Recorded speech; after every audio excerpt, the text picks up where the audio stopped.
Is everybody in the world blind? Please, Lord, give me a sign, a sign.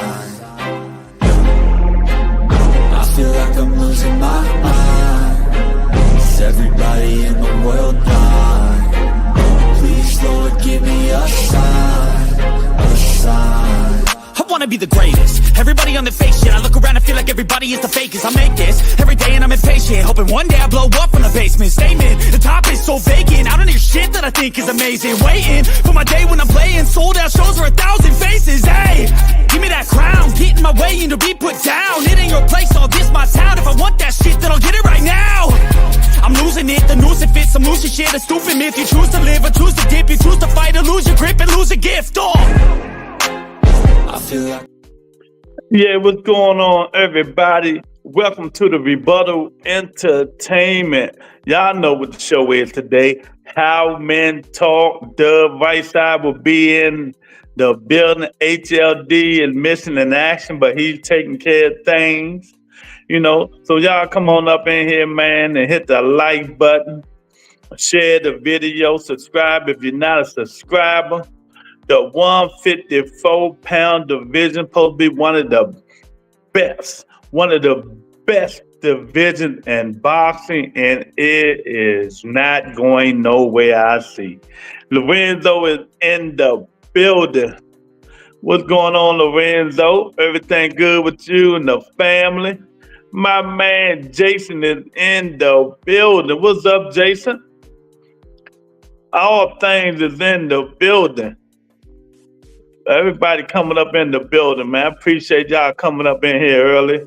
What up, Lou? Fuck Bud. Salute Tank and Charlo, brothers. Oh, man. Appreciate you. Hands on everybody. But yeah, man, there's a lot going on. There's a lot to talk about. We're going to wait till Doug come up in here, and we're going to talk about a little bit more. But, Tony K is in the building. About what's going on. Virgil want to fight Virgil want to fight Earl Spence Jr. The Zone said no way. Turkey said no way, Jose.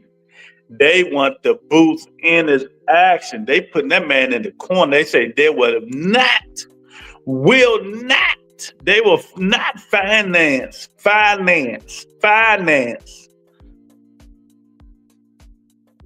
a Earl Spence and Virgil Ortiz fight. It's not going to happen.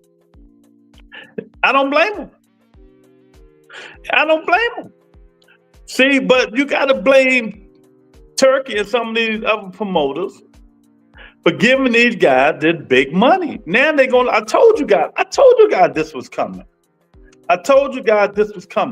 These people going to want big money to fight now. I told you they are going to want big money to fight. The best of the best. And if you don't give it to them, hey, they're going to fight somebody else.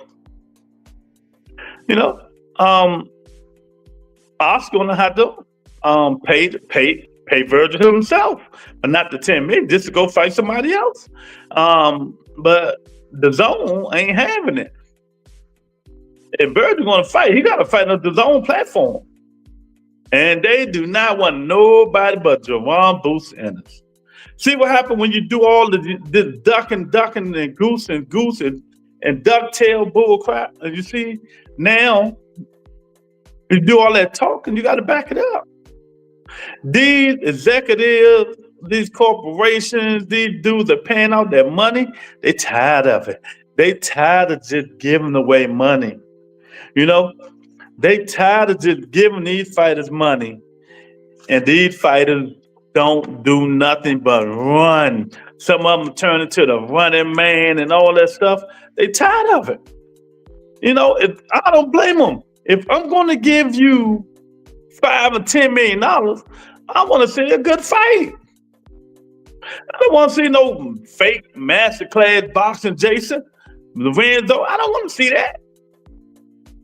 I want to see, at least get in there and fight. Not duck and dodge for 2.5 minutes. Then do a little bit of fight for the last 30 minutes, 30 seconds, I mean. Come on, man. They won it. But all y'all kept saying, and I got to play devil's advocate. All y'all kept saying Boots was ducking. Boots pulled up in that thing and said, let's do it. Now, Virgil don't want it. But the Boston Gods are not going to let Virgil get Earl. Earl still haven't said he was coming back. He ain't saying nothing.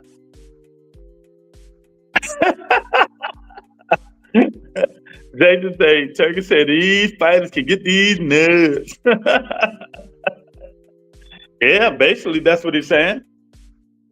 Y'all go on the website, streamlabs.com/Rebuttal Entertainment. Cop your merch. Make Boston great again. Rebuttal Entertainment. Go get some merch. We got some great merch up there. Upper room shirts up in sweat hoods. Y'all know how it is. 2 cents in the building. What's up, 2 cents?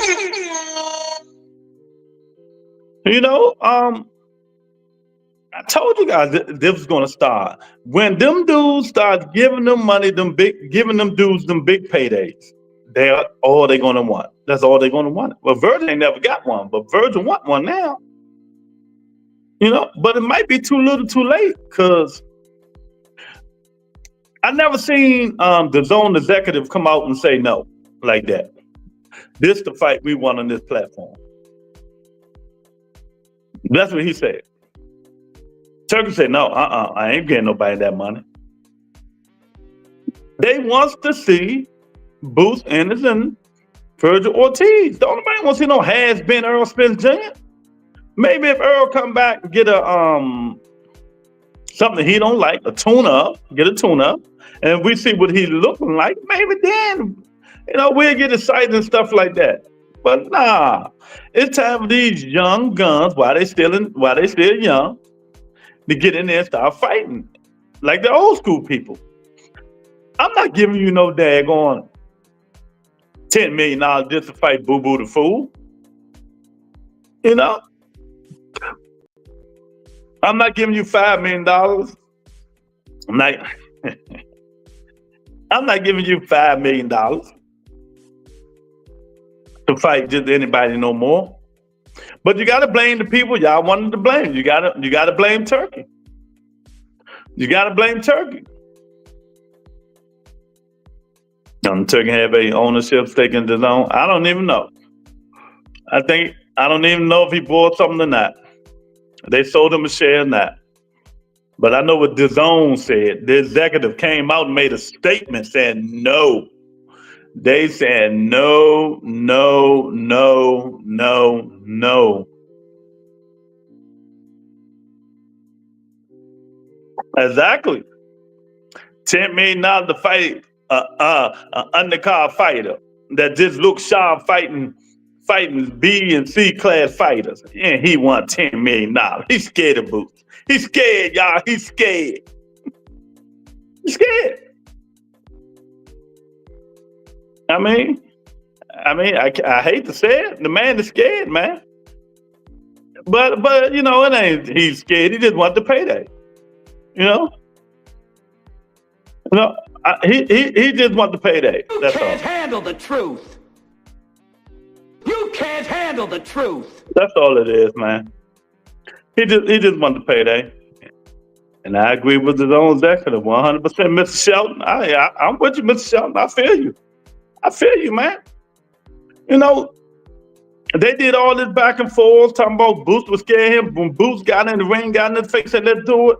Now all of a sudden, you want $10 million, and all of a sudden you want to fight a has-been, Earl Spence Jr., who's been out of the ring for two years and some change, probably. Nah. You're not force-feeding us. That's bullshit. So you can beat him just like Crawford beat him and maybe worse. Nah, we don't want to see that. We don't know how Earl want to fight. Look, maybe if Earl get a tune-up, we'll think about it. But right now, nah. You, Boots, and this, both of y'all just came off a fight. Let's see what happened. Boots What, first round? June second round. Let's see what happened. That's my Darren Collins in the building. That's his dream fight, Darren. I mean, it is, it's his dream fight, champ. His dream, the fight in Texas Stadium. Earl Spence Jr., both of them from Texas. Well, let's wait till Earl get a tune-up. Then maybe we'll think about it. But Earl haven't even said anything about him coming back. Don't nobody want to say that. Doug Right Side be in the building in a minute. Welcome to Nigga Can I Talk, He be in the building. But I don't want to see it. It's time. I'm glad the executive and Turkey is finally saying the light. We not paying you niggas nothing unless you get in the ring with who we want you dudes to get in the ring with. No more of that clout chasing. You know what I mean? No more of that clout chasing. Everybody want to fight Earl off a long layoff. Long, short, big, small, tall. It doesn't matter right now. He's done. You can see it in his eyes. He don't want it. But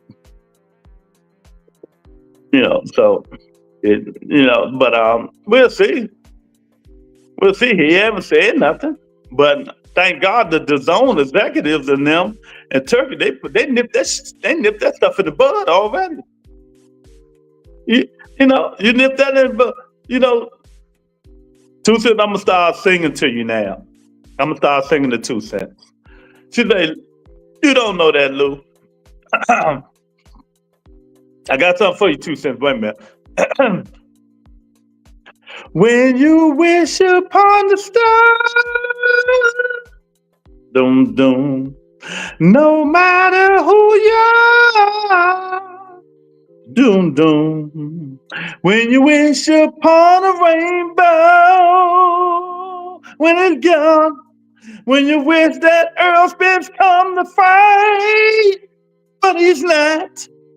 So stop wishing, 2 Cents. All right. Woo.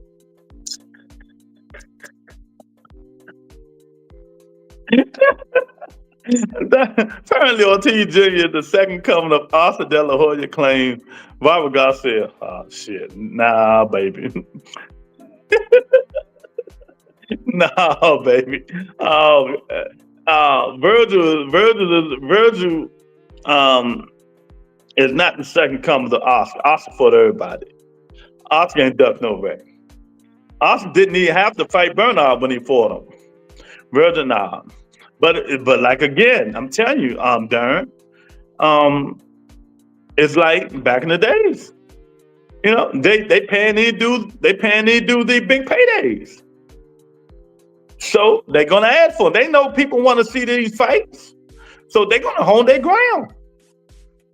Now, Virgil's a hype job. It might be. 2 Cents, Virgil, and Mel are the only two people talking about Earl.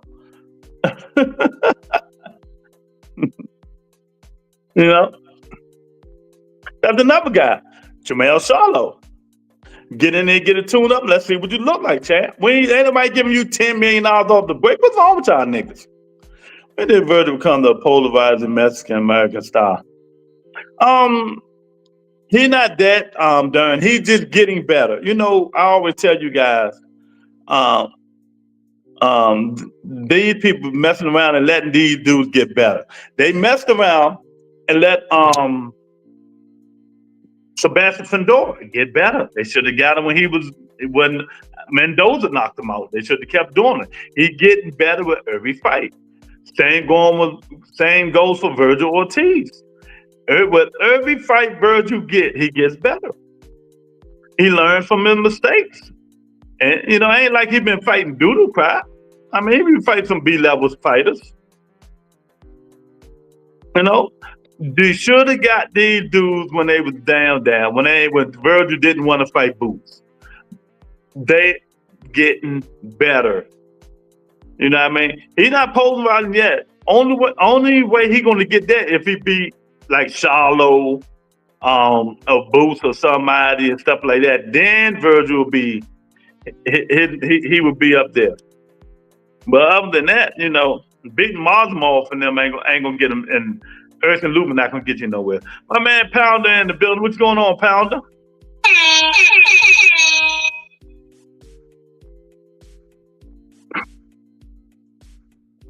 You know what I mean? So we're gonna see what's gonna happen. But I'm telling you now, we cannot allow the 154-pound division to get like the 135-pound division. I'm gonna keep preaching this. We cannot allow the 154-pound division to get like the 135-pound division. Not fighting each other. We got all these killers, all these good fighters at 54, 15 deep. They go 15. They better start fighting each other. They cannot be like them scared niggas at 135. You know what I mean? Once their contract expired, they go try to get more money and blame other fighters. You know? Call it a good question. I don't think anybody can answer that. Tay, what's up, Tay? What's going on, Tay? You know? We can't allow that. I'm serious. We can't allow that stuff. We cannot allow that, man. So they got to start getting on the ball, man. No, they starting some of it. The most overhyped, overrated young fighter in boxing mankind history, Dan Zayed, is about to fight Abu Gududu for unification, another email dude. We can't even say that's fighting each other because he was emailed the belt. Fendor putting all the folks. Fendor been fighting people. We need to see Boots, Virgil been fighting somebody. Boots got to get on the ball. If Boots don't fight Virgil, who can he fight? Big Tony. My man Big Tony in the building. If he don't fight Virgil, who can Boots fight? Bachman. We got Bachman. We got the winner of Keith Thurman, Fendor, Jamel. It's fighters out there. They ducking, Lou. Who ducking too, sis? Who ducking? The vice side called me, say he's running late, but he say he coming. But the show must go on. The show must go on. We might have to replace HLD. I don't know. I might have to have somebody on the panel. We might replace HLD. We're gonna have to replace because HLD, he got some things going on, and I understand. So we might replace HLD. I talked to Doug behind the scenes. Get that IVF belt. The IVF belt. Big Charlo. Fight Charlo. Yeah. But Charlo got to fight somebody before he come back. He been out the ring long time. Look, all these dudes that's been out the ring and won these big paydays, nah. Where they do that at? Where they do that at? Where they do that at? Nah. They don't do where they do that stuff at, man. No, we ain't got time for that stuff. You've been out all this time and you will come back and get a big payday. Nah, man. Big Charlo about to beat the Mario Coins out of the planet. Yeah. He want that shit real bad. I don't blame him. You're gonna smack the shit out of me when I'm drunk, and my boys don't do nothing, and I don't go back at you. Nah, you gotta get that. You gotta get that back in blood. And if Charlo knock him down, he should stomp him out. We'll put some super Timberlands on it and stomp him out. Tay. He should put some super Timberlands on. But I hope they make that Charlo Caleb Plant be a good fight. Well, I don't know. Caleb Plant got dog walked last time he fought. He might be done. You know, Tony with the face for. He might be done. So, they do too much talking, man. They do too much talking. And matter of fact, when the hell they start calling Devin Haney Debo Dev? Yeah, I know Red Man don't do that no more. But when the show? When did they start calling your favorite fighter Devin Haney Debo Dev?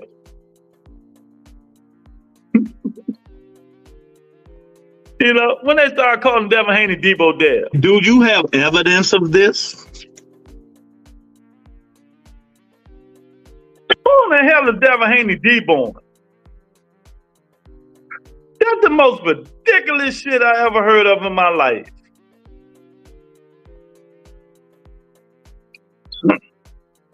Debo Devin. Debo ain't walk away for nobody. If you watch Friday, Debo walked to all the smoke. You had to get a brick, knock that nigga out. They call that nigga Debo Dev. Who is it, Debo? I don't understand that. I don't know where they got that shit from. You know, ain't nothing that dude ain't Debo nothing. You know, they can call him can't get right. Oh, on Sunday, I'll be snitching. On Monday, I'll be snitching. On Tuesday, I'll be snitching. On Wednesday, Thursday, Friday, I'll be snitching. On Saturday, I will sue you. On Sunday, I will sue you. On Monday, I will sue you. On Tuesday, Wednesday, Thursday, Friday, Saturday, sue you.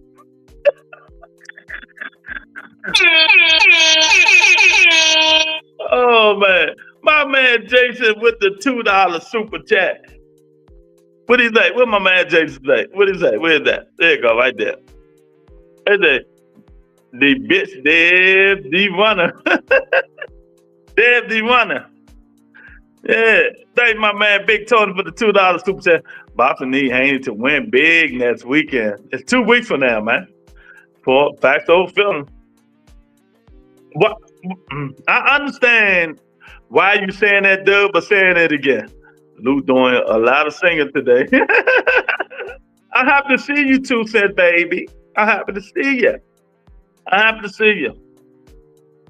I'm just saying. I just heard they call that nigga Debo Dev. I'm like, what the fuck? What's Debo? Friday? Zeus? Get the fuck out of here. Ain't no way. Boy, I tell you, they make up shit around here, boy. Oh my God. Nothing Debo about that nigga there, boy. Nothing at all, man. Come on, man. That's just crazy. But, you know, leave it to his father to promote him like he's supposed to do. You know. They mean they mean something. That's crazy. But you know, we're gonna see in 2 weeks what he's deep on. Oh, I know what I meant to bring up to you guys' attention. Now, I think it was Dub Whiteside when we did Nigga Can I Talk. When we did Lorenzo, what's up, champ?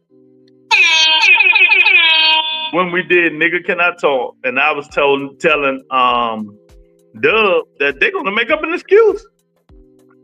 They're gonna say if Devin Haney beat Brian Norman Jr., they're gonna say he ain't fought nobody. I did not say that.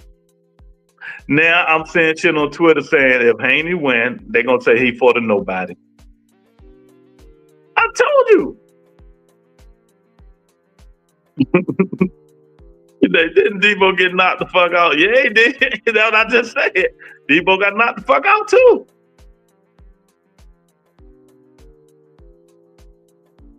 But yeah, I had to bring that up, man, because I seen that, man. I'm like, damn, I just said that. If on Nigga Can I Talk? If Devin beat Brian Norman, they were gonna say he beat a bum. Devin said he a bum. A lot of people said he was a bum because he ain't fought nobody. They really don't know how good Brian Norman is. I don't even know how good he is. I mean, we can say he hit hard, he punches hard, and all that bull stuff, but is he really good? Think about it. Facts over feelings. How do we know he's like that? You know, because he sent the Japanese dude to the upper room, Centillion to the upper room. You know, I understand. We forced a couple of guys, you know, but you go get his resume. If you go look at his resume, like I tell everybody to start looking at these dudes' resume, his resume ain't like that. You know, his resume is not like that. Do you have evidence of this? BoxRec. Go to BoxRec and look at his resume. His resume is not like that.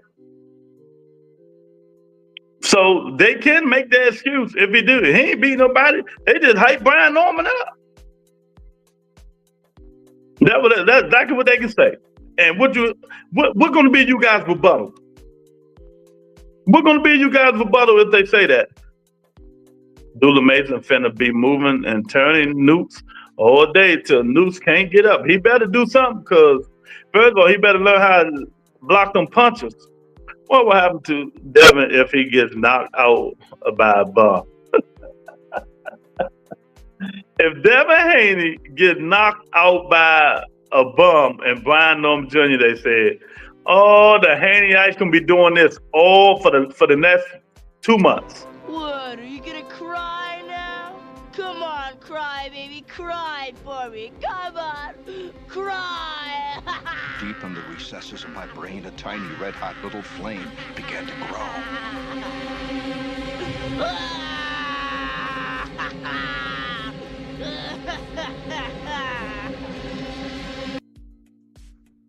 Mr. Shelton, if he knocked that nigga Cole out, the Haney-ites will be quiet. These boxing channels will find another dude to talk about. I mean, it will be so quiet on the Twitter universe. It would be so quiet in the Twitter universe, man. They wouldn't know what to say. They wouldn't know what to say.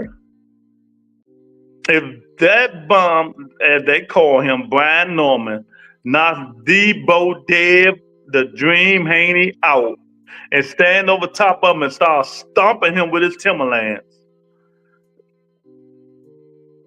the Haney-ites will be in shock. They would have to call the police. They have to call the police. They have to call the police. They be like, man, it's a murder. It's a murder.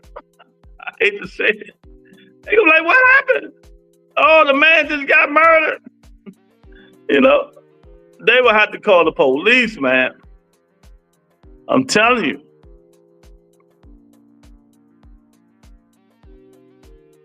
You know, I'm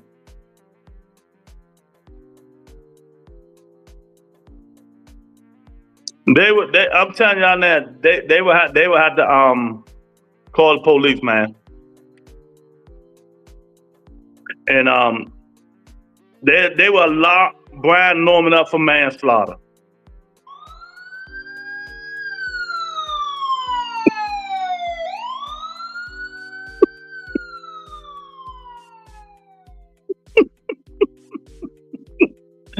Oh my God. Hit the like button. Come on up in here. Nigga cannot talk. Nigga cannot talk. You know, I don't know, but that's a rumor. That's a rumor. I just seen Vargas, the father, he's helping out Pitbull Cruz. So they trying to get Pitbull Cruz some new wrinkles and stuff like that, man. You know, Fernando Vargas is helping, and he's in Pitbull corner too. So, hey, shout out to Fernando Vargas who's trying to help Pitbull Cruz get better. But I think it's too little, too late. You know, it's hard to break them old habits, man. It's really hard to break them old habits. Toby say Norman ain't fought nobody like Devin. Exactly right. 1000%. I'm not even going to shit on your parade. Exactly. Norman hasn't fought nobody like that. Exactly. I'm not even going to go for it. Exactly. So that means you think Debo Deb want to knock him out. Toby, right? I mean, so how you got the fight going? Masterclass boxing, knockout, 10-2, 11-1. He ain't fought nobody like Deb. That means Deb should beat him soundly. Thomas in the building. What's up, Thomas? Y'all hit the like button. Smash the like button, man. I appreciate y'all. Dub, right side, supposed to be in here. He's running late, but we'll see what happens. But let me know. What is Debo Deb going to do, Toby? You said Brian Norman hasn't fought anyone. Brian Norman hasn't fought anybody like Devin Haney. All right. So how the fight going to go? What are you going to do? So while you're doing that, let's go back to reality. Let's talk about what's next. So Boots and Virgil is an 85% chance that fight not going to happen, people. It's just an 85% chance. Who should they fight? Should they both go for titles? If they're not fighting each other, who should they fight? Pounder. Devin will still have one fight left on his turkey deal after the Norman fight. Hopefully he fights Ryan again. Okay. We'll see what happens with that. We will see what happens with that. Hopefully he will.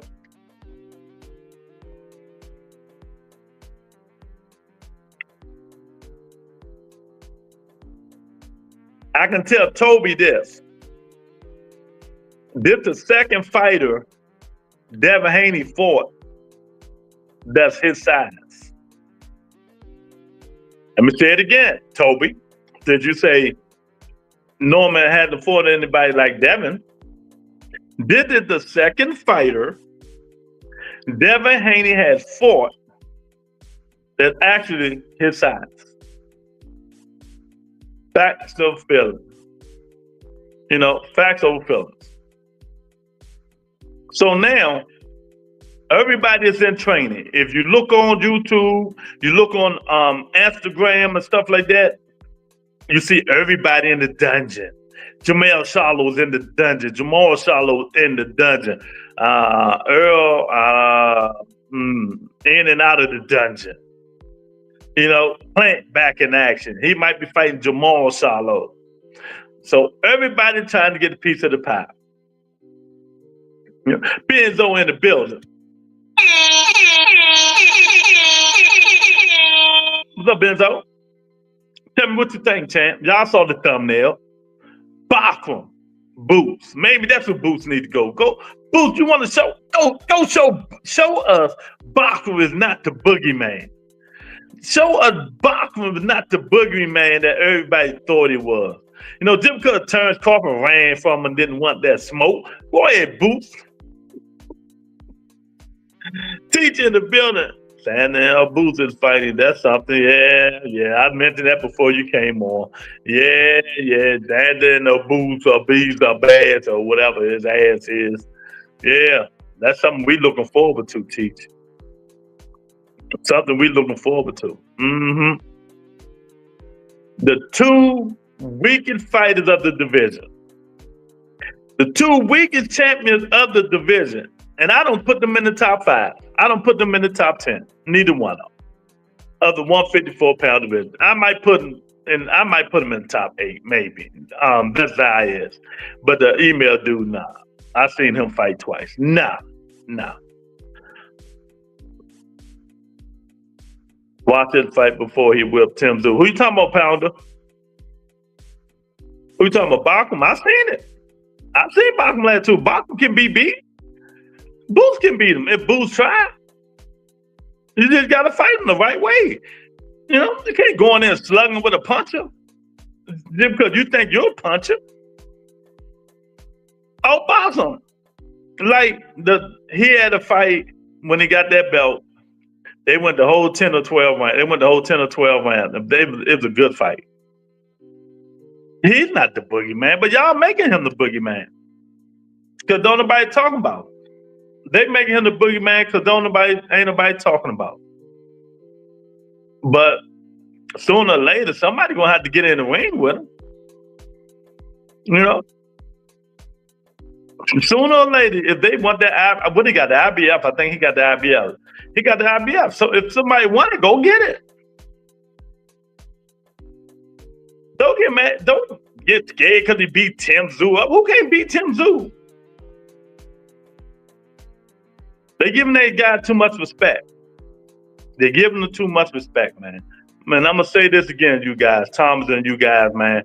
The 154-pound division better get it going, because I do not want to see these dudes turn out like the 135-pound division. I just don't want to see it. I don't want to see it.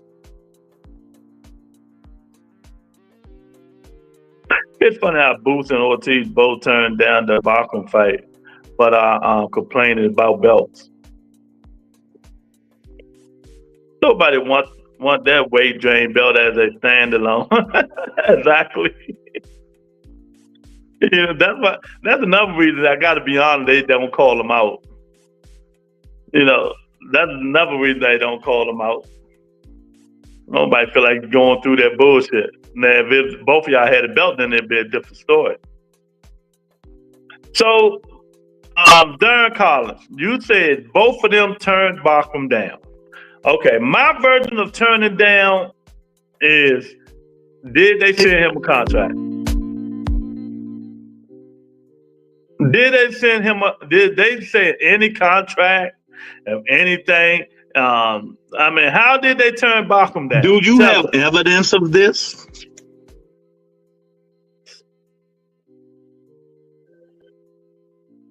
Educate us.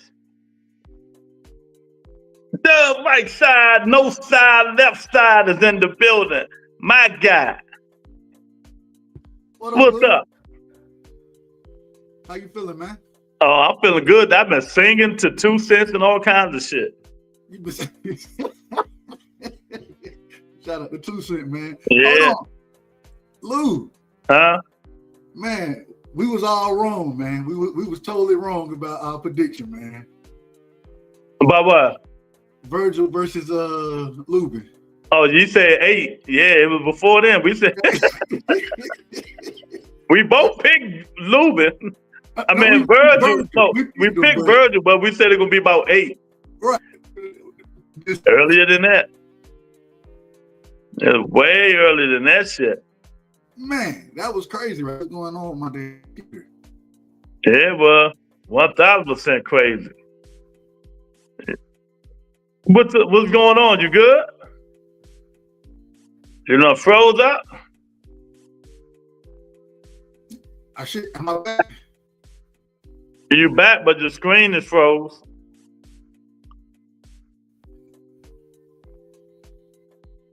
Yeah, I know he turned down Zaire because he didn't want to go to Puerto Rico, but Oscar turned that down. You know. But, you know, that's his talk. To me, turning down the fight is when you send somebody the book. When you send them offer. Then you turn it down. That's turning down to me. I don't go by all this he say, she say bullshit, man. I just don't do it, man. Bachman is fighting Josh Kelly in England. Matchroom promoting the fight. Okay. Josh Kelly. Well, that's a partner. That's a good keep him busy fight. That's a good keep him busy fight. You know, so you know, you gotta stay busy. You gotta stay busy. So I don't blame Bachman sitting there waiting on the nigga Sitting there waiting on people to say yes to a fight. Man, why ain't nobody doing that stuff, man? Ain't nobody doing that. But we'll see what happens later on in next year. I tell you what though, I think we're gonna have at least 3 major fights next year.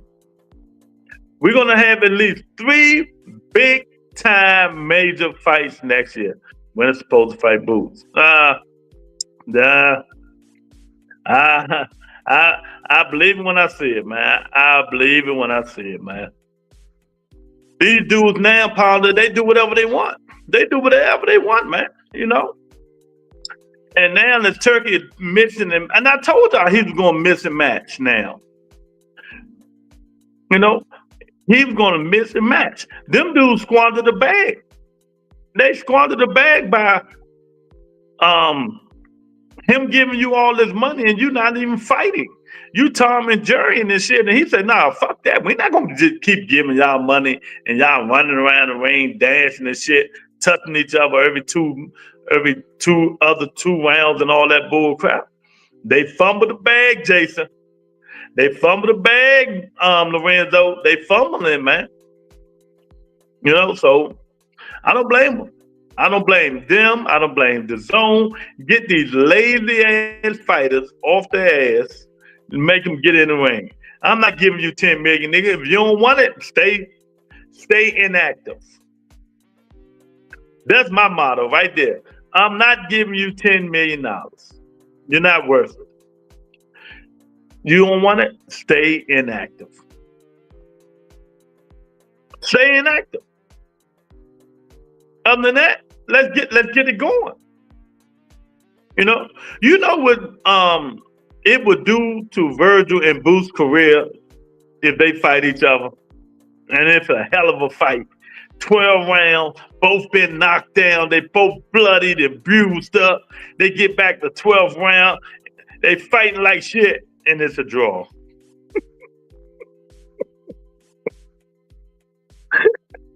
And it's a draw.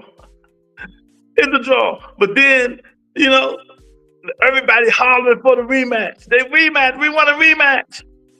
They said, nah, we're going to wait another fight. Hold the suspense music comes. They hold them in suspense. That's how you do it. Then you can get to 10 to 20 million and all that stuff. Virgil and Booth was in a draw. 2 knockdowns, man. They was warm, both eye busted open. Went down. It's a draw. His microphone, he's a Dallas Cowboy fan, so his shit be going on kapoop sometimes. Mr. Shelton, his shit be going on kapoop sometimes, Mr. Shelton. Hopefully he'll be back in here in a minute. I don't know what the hell going on with his shit. But that's what happens when you're a Cowboy fan. You can't rely on anything. Oh man, Benzo said I don't think 154 will have us waiting long for good fights. Well, Benzo, that's what I'm saying. They better not. They better not, Benzo. If they do, they crazy. If they do, they crazy.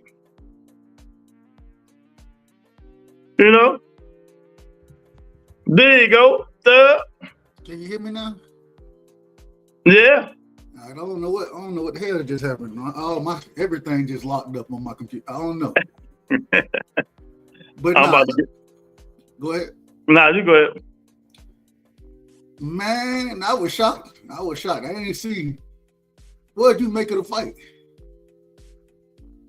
I told people, I said I wouldn't be surprised if Virgil take him out early, but I thought Lubin was going to do a little bit better than that. But I keep forgetting, man. He done been through wars, man. And he was on them ropes. I said, oh, that's not good. The fight Virgil. He started off on the rope, and it seemed like we talked about this with the Jose Ramos fight. He just accepted being on the ropes. Like, bro, you don't want to be in front of a picture on the road.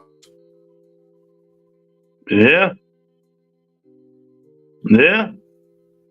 And when he got on them ropes, all you heard was Lubin pounding on him.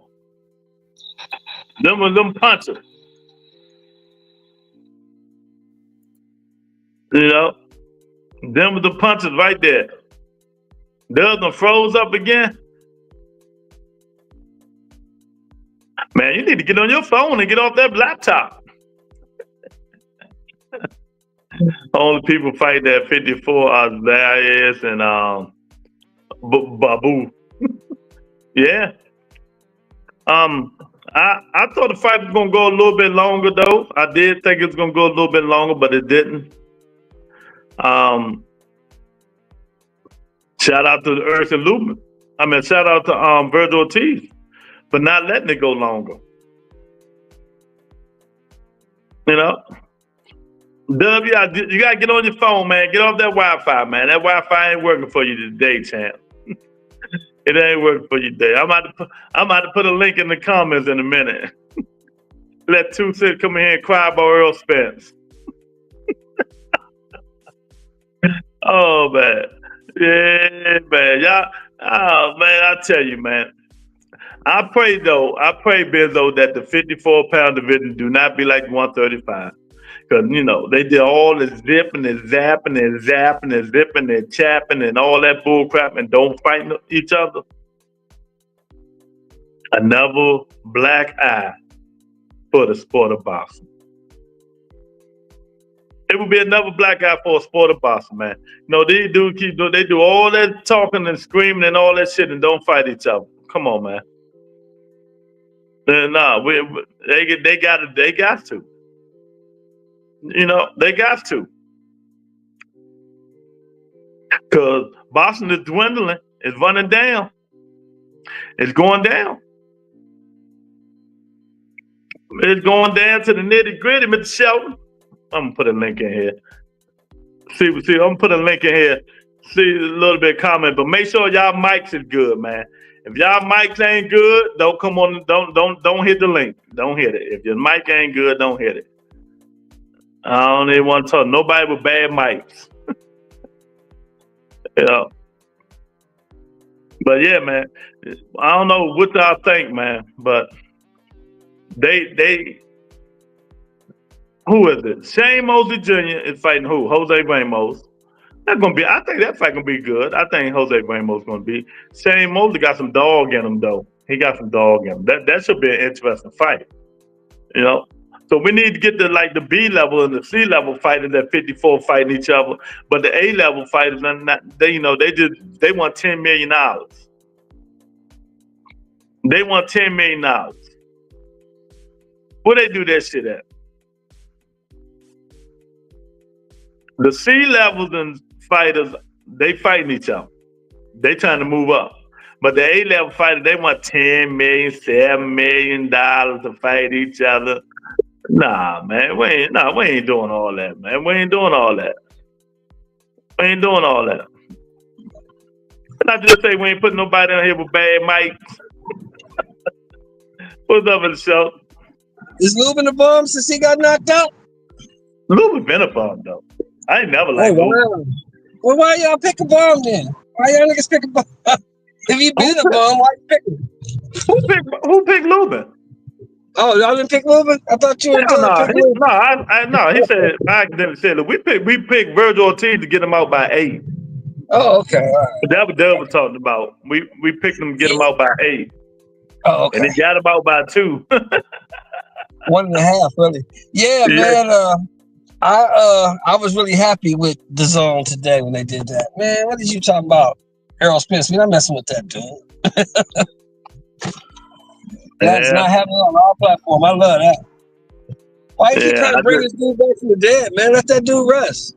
He got his little dreads now, man. He counting his chickens, you know, branding his cattle and shit. Let him do that, man. He do that. Yeah.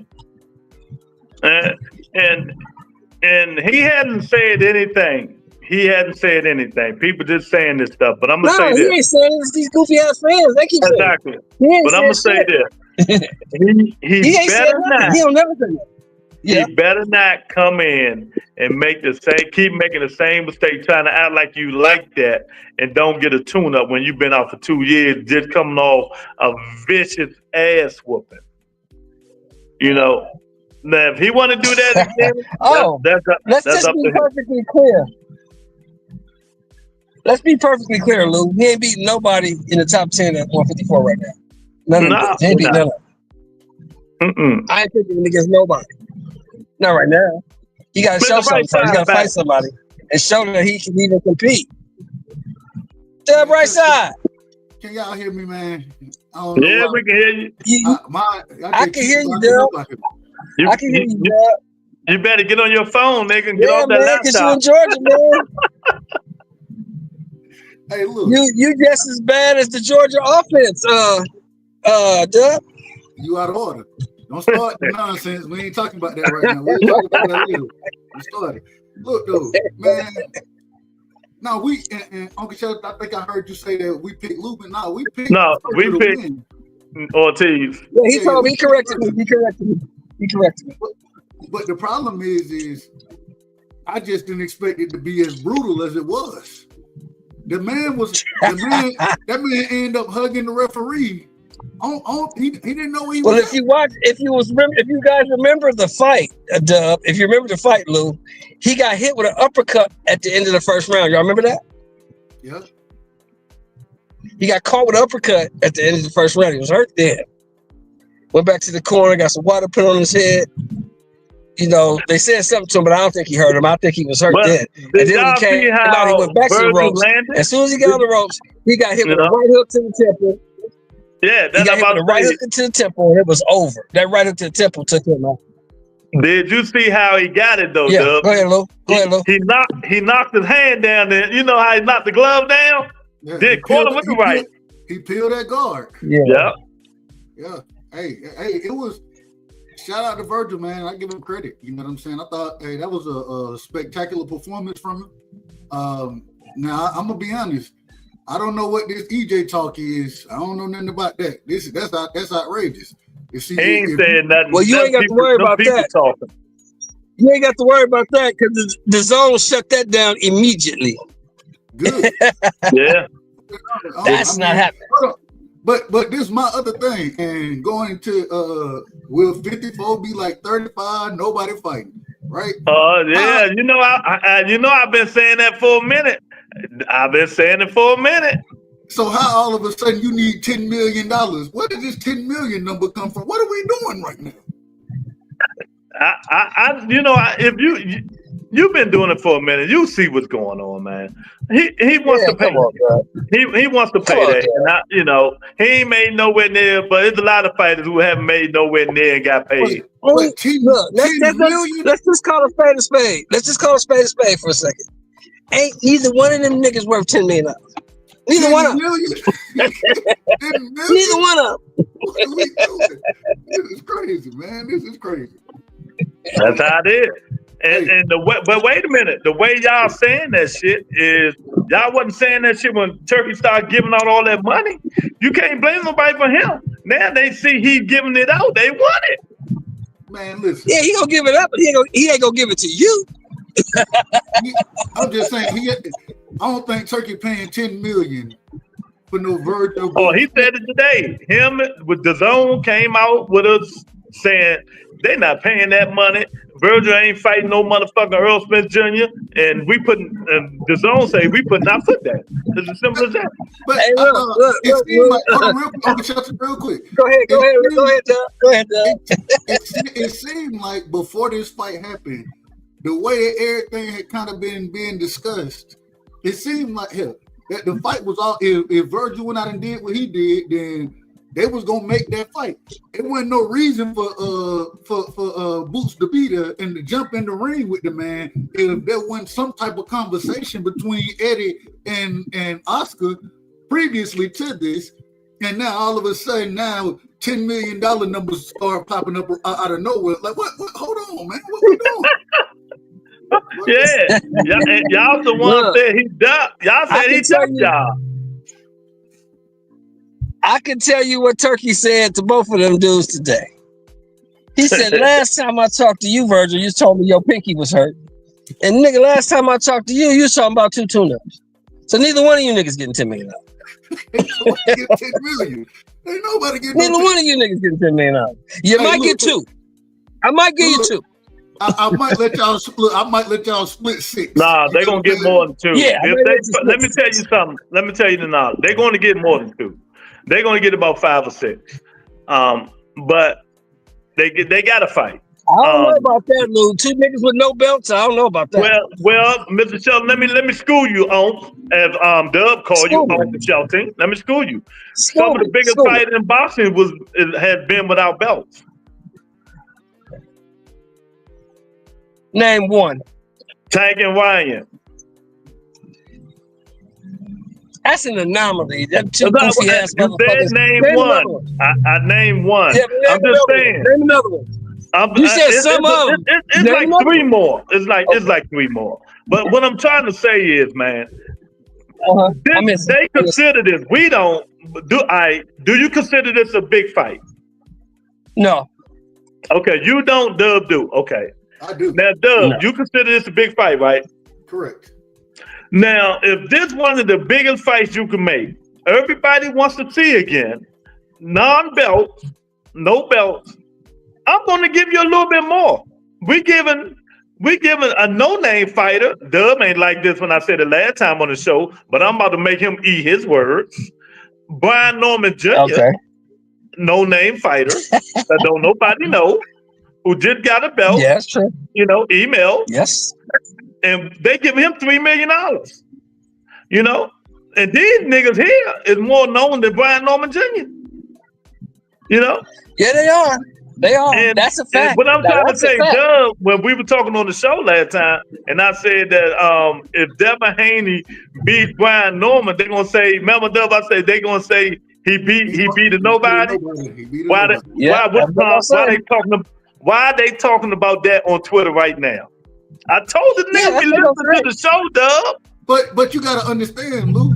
Yeah, because they talking about it on Twitter. Most of these folks, hey, shout out to the Black Mamba, rest in peace to Roger. They don't know nothing about boxing. They don't know nothing about boxing anyway. But it wasn't this was niggas that box, that been boxing, saying that shit. Who said this? Let me look it up. I just read 3 niggas said it. Now all of a sudden, Brian Norman Jr. and I agree, Brian. I'm not saying he the biggest name in the world, nothing like that, but he's the best champion in the division right now. Now Dub, I fuck with Brian Norman heavy. You know that. Yeah. Brian ain't the biggest name in Atlanta right now, let alone the world. You say he ain't the what? He ain't the biggest name in Atlanta, let alone the world. Boxing wise, he is. But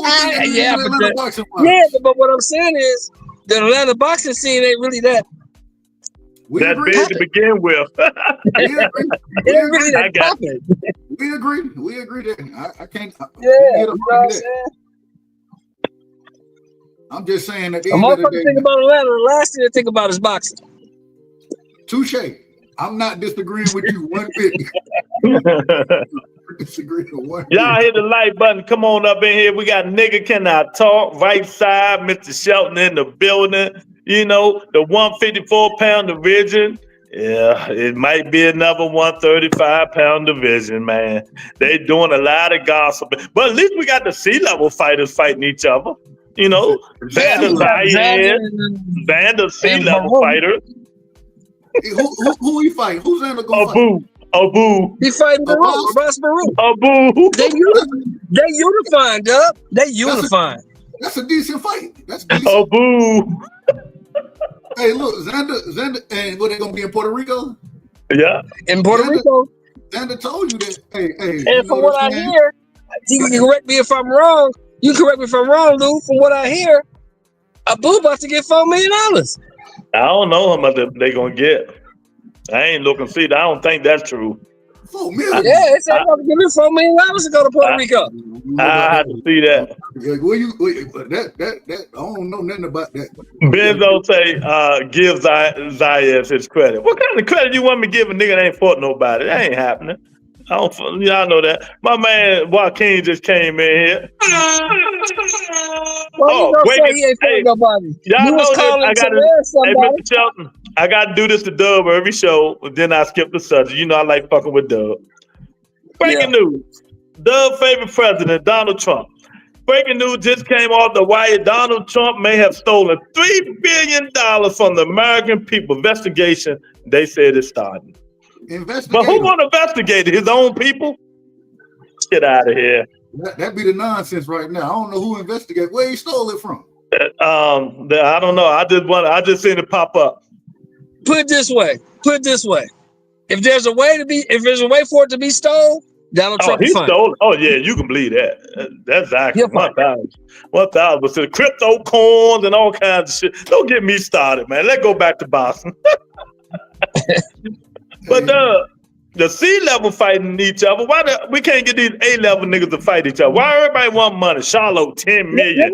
Virgil, 10 million. What's up with these niggas? Wait a minute. Let me ask you a question, Lou. Who says these niggas is A-level? They ain't proved that. Who said what? Who says these niggas is A-level fighters? Have they proven that? So you don't think Jamel an A-level fighter? Not now. He was one. Man, He's been out the ring 3 years. Well, Jamel Charlo is an A-level fighter. He's the former undisputed champion of the world. He was an A-level fighter. And he was the undisputed champion of the world. He's nothing now. What the hell did I just do? You put us on the other link too. I mean, you know you can do a horizontal and vertical now. Yeah, you got the vertical stream and the horizontal stream going. Don't worry about it. It's cool to me. Hold on. They say you can do that now. You can do that now. Can the people see it? Yeah, they can see it. Yeah, I can see it.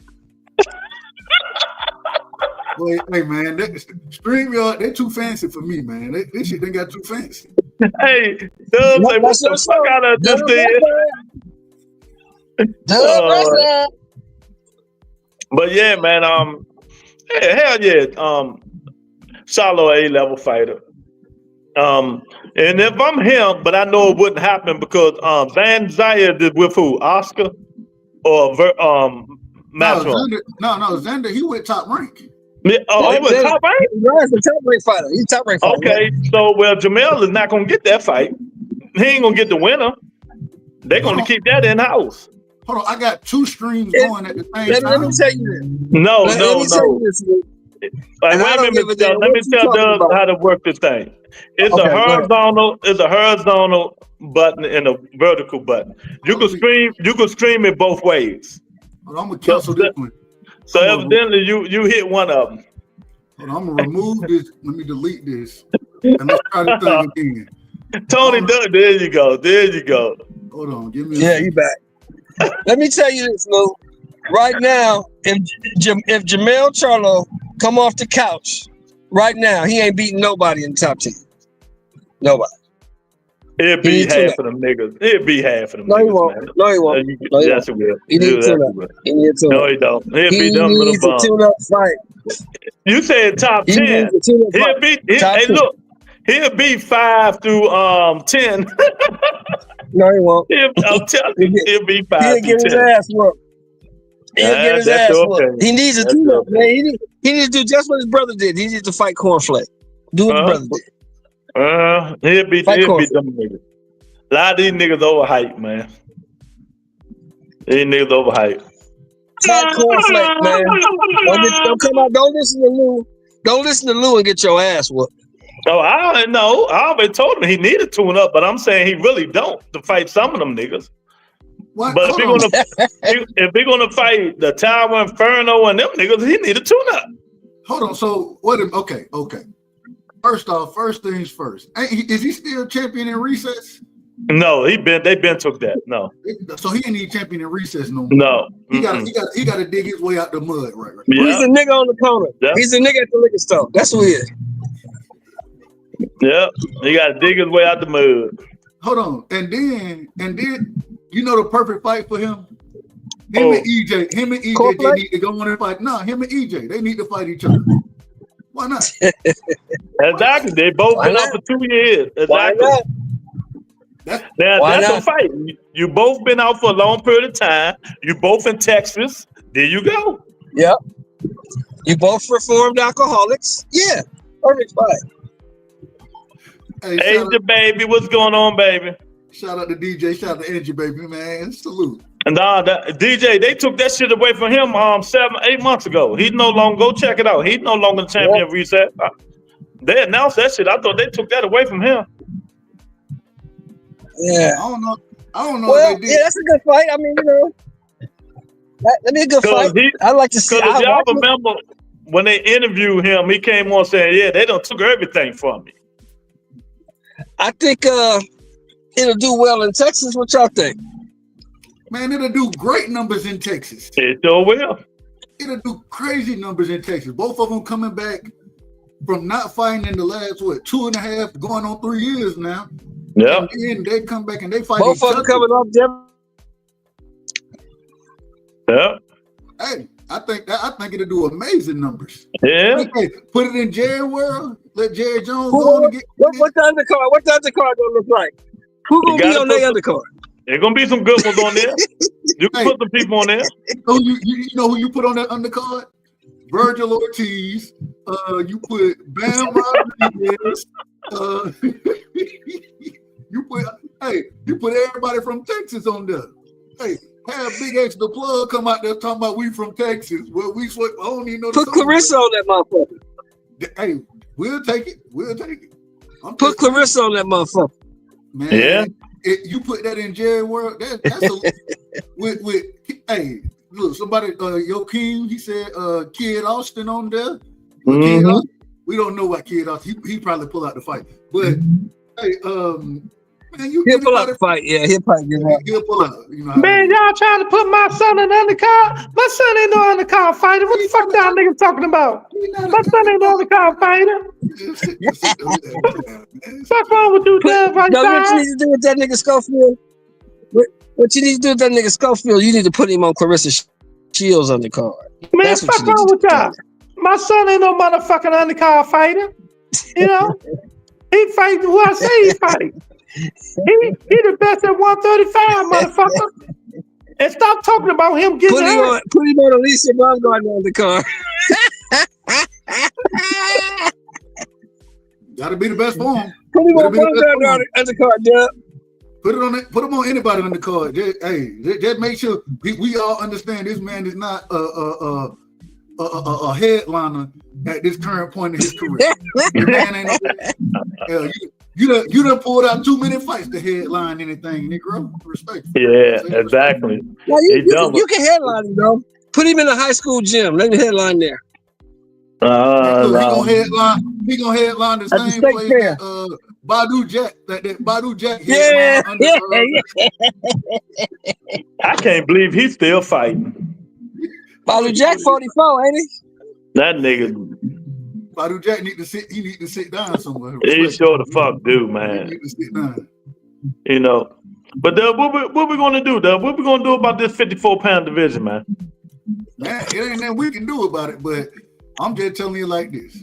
All I'm saying is the 54-pound division is shaping up. Who is the Tower Inferno fighting next? Is him and Keith Thurman? Is that still going? Yeah, they said for January or February. Okay. All right, we got that. So then we got to see what we're gonna do with Xander, and we got Xander and Abbas. Okay, I think Madrimov. What's your boy name, man? That knocked out Tim Tszyu. Bachram. I think he's supposed to be fighting Josh Kelly next. Yeah, that's what they said. Mm-hmm. So I mean, they mixing it up. They just ain't mixing it up with each other. That's the problem. The way we want them to mix it up. Exactly. But and even when I know you call them C-level fighters, but I have to give credit to Abbas and Xander for going into a unification. Both of them just became champion, and now they're trying to unify. So I have to give credit there. You know what I'm saying? I ain't say I don't give them credit. I just you just said they C-level fighters. That's it. I understand what you're saying. They got to move. They got to fight their way up. But it's the way you do it right here. Yeah, exactly.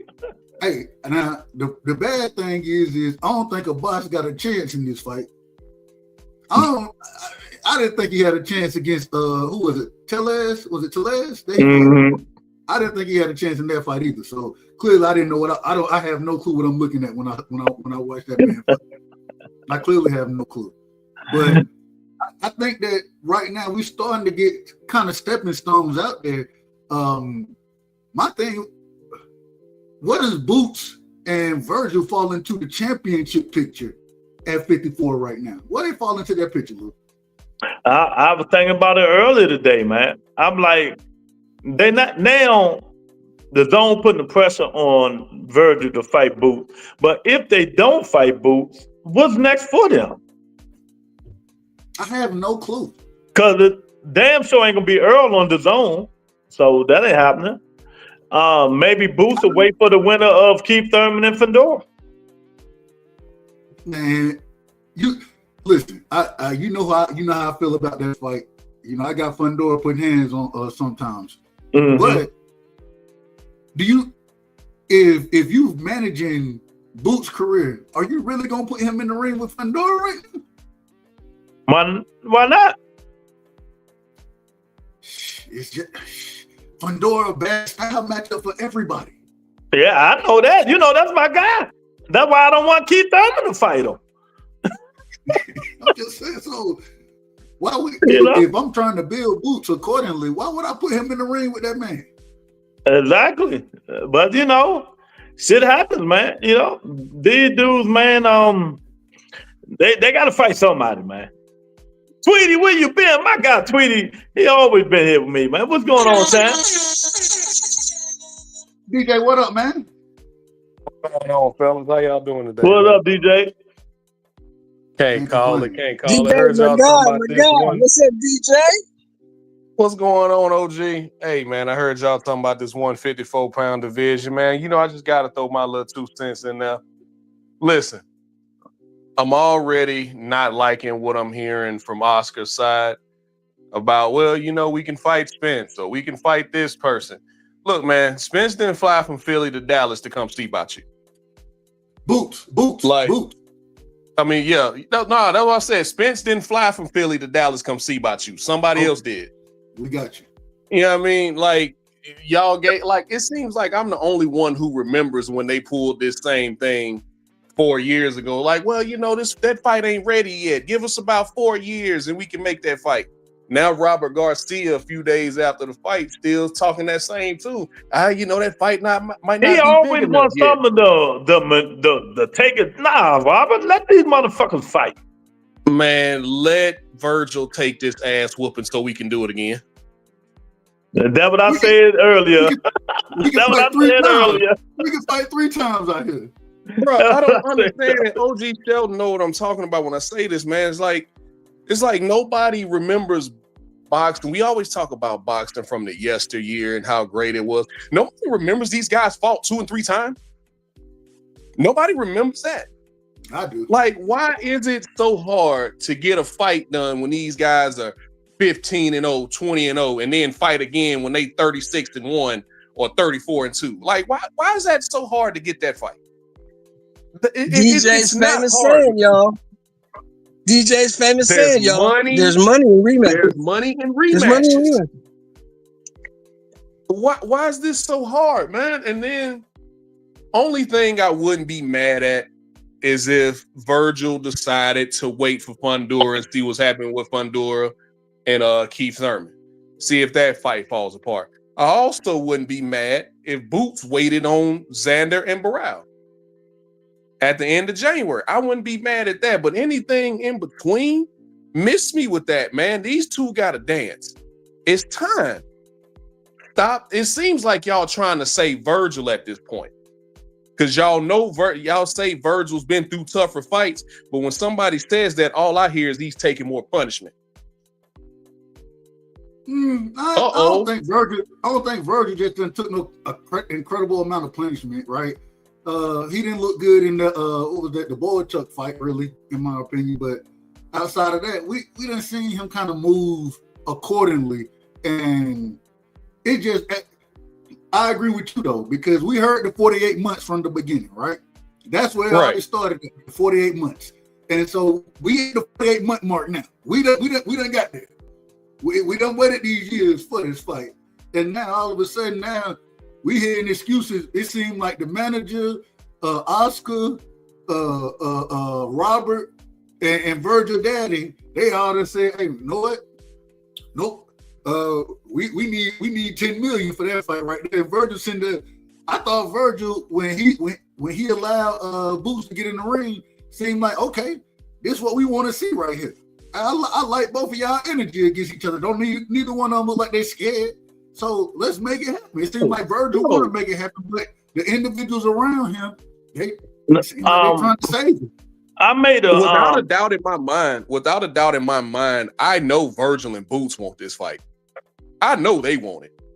But it's the people around them, it's the suits, and why I think this fight gets made. The Zone wants this fight. Turkey not involved. The Zone want this fight. And Oscar has held up fights in the past, and I'm going back to the Munguia and Jamal Charlo fight. He's held up fights in the past because the Zone wasn't involved. So you piss off the Zone trying to take Virgil another route. Now they drop you from their network. Now what? The Zone want this fight, and I've listened to the way Eddie's been talking. He was like, "Yeah, man, I've been talking to the people at the Zone. Yeah, man, we trying." I've never seen Eddie so confident that a fight was gonna happen.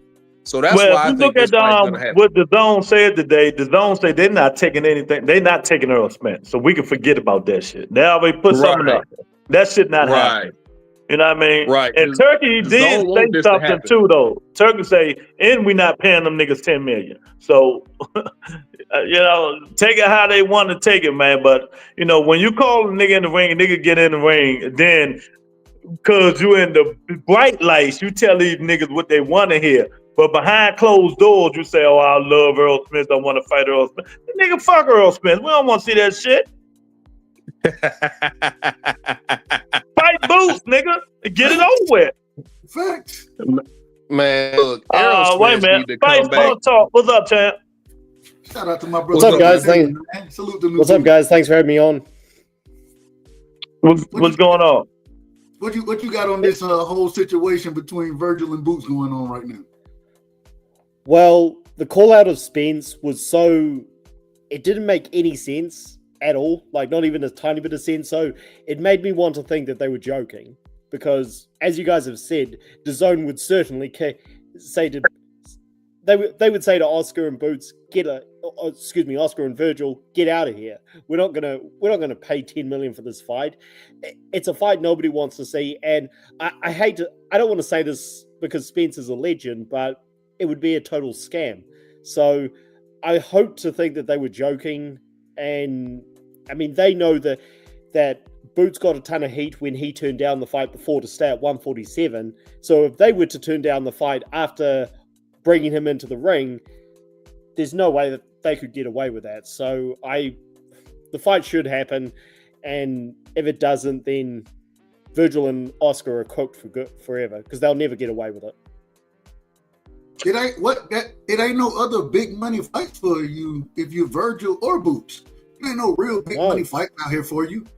You know what I'm saying? I mean, pull it outside of, like, you trying to dig Spence up, and they already told you that they ain't doing that. So outside of that, Boots is that. Y'all are tied at the hip as far as making money together. Y'all tied at the hip at this point, and y'all have been tied at the hip for the longest. And somebody showed me some audio. I ain't heard Earl say shit. No. Nothing. I said this in a debate when I had a debate with somebody a few months ago about they believe that Bud found a way out of the Spence rematch. I think Spence and his team, or actually I don't know who's in his team because he split. He had legal trouble with Derek James. I think Spence has pretty much been retired since the first fight, because if you go to his Instagram, he didn't post anything about fighting afterwards. And his own fans were commenting saying, why have you ghosted us? Why are you not talking to us? So I think he basically knows that he doesn't have much time left in the sport, and he probably will never fight again, because if he wanted to fight again, he could have done it by now. So that's why this call out made absolutely no sense. Yeah. Look, Spence, and I'm always be an EJ fan. You know what I'm saying? I picked EJ to beat Bud. Bud done retired the man. It is what it is. He done retired him. And ain't no way you can tell me that Bud was ducking the rematch when Bud done went out and this man done went up and beat Canelo for undisputed. So I don't think he ducking no Rick. If anybody, I just think that it was, man, okay. EJ just hired Roy Jones. He got Void. Yeah, I heard he got Void working with him on some things, but I don't think he's coming back, man. Man, Roy Jones is one of the worst trainers in. Roy Jones is horrible. No, that's not what he said. That's not what Roy said. Roy just want to go down there and kind of talk to him, like see what he got left, see if he got anything. Yeah, that's what I'm saying. Talk to him. If he got something cool, yeah, we just gonna evaluate. I don't even know if he got anything. We just want to go talk to him. That's what Roy said. He that said man don't want to fight, man. That man don't want to fight no more, man. Let that man rest. No. Spence 100% still wants to fight. But my thing with Spence, man, and OG knows this. I've told him this several times. Spence can't see, man. Spence can't see. He can't see. Like I'm being serious. Like I don't think he's healthy enough to fight. I don't think he's healthy enough to fight. I don't think he can see out of that eye, man. I really don't. Because he was in negotiations. They were in negotiations with Fundora trying to make that happen. And they drugged Fundora along for a long time, right? And Fundora finally that's how Fundora ended up taking that forgot what was Buddy's name before he fought Tim Tszyu. It's like, what was his name? Cordell Booker. Mendoza. He stopped him in 5 rounds. That's why they gave Fundora that layup. Because that was supposed to, that was supposed to be around that time him and Spence was fighting. It wasn't Bud. It was Spence who got out of that rematch with Bud.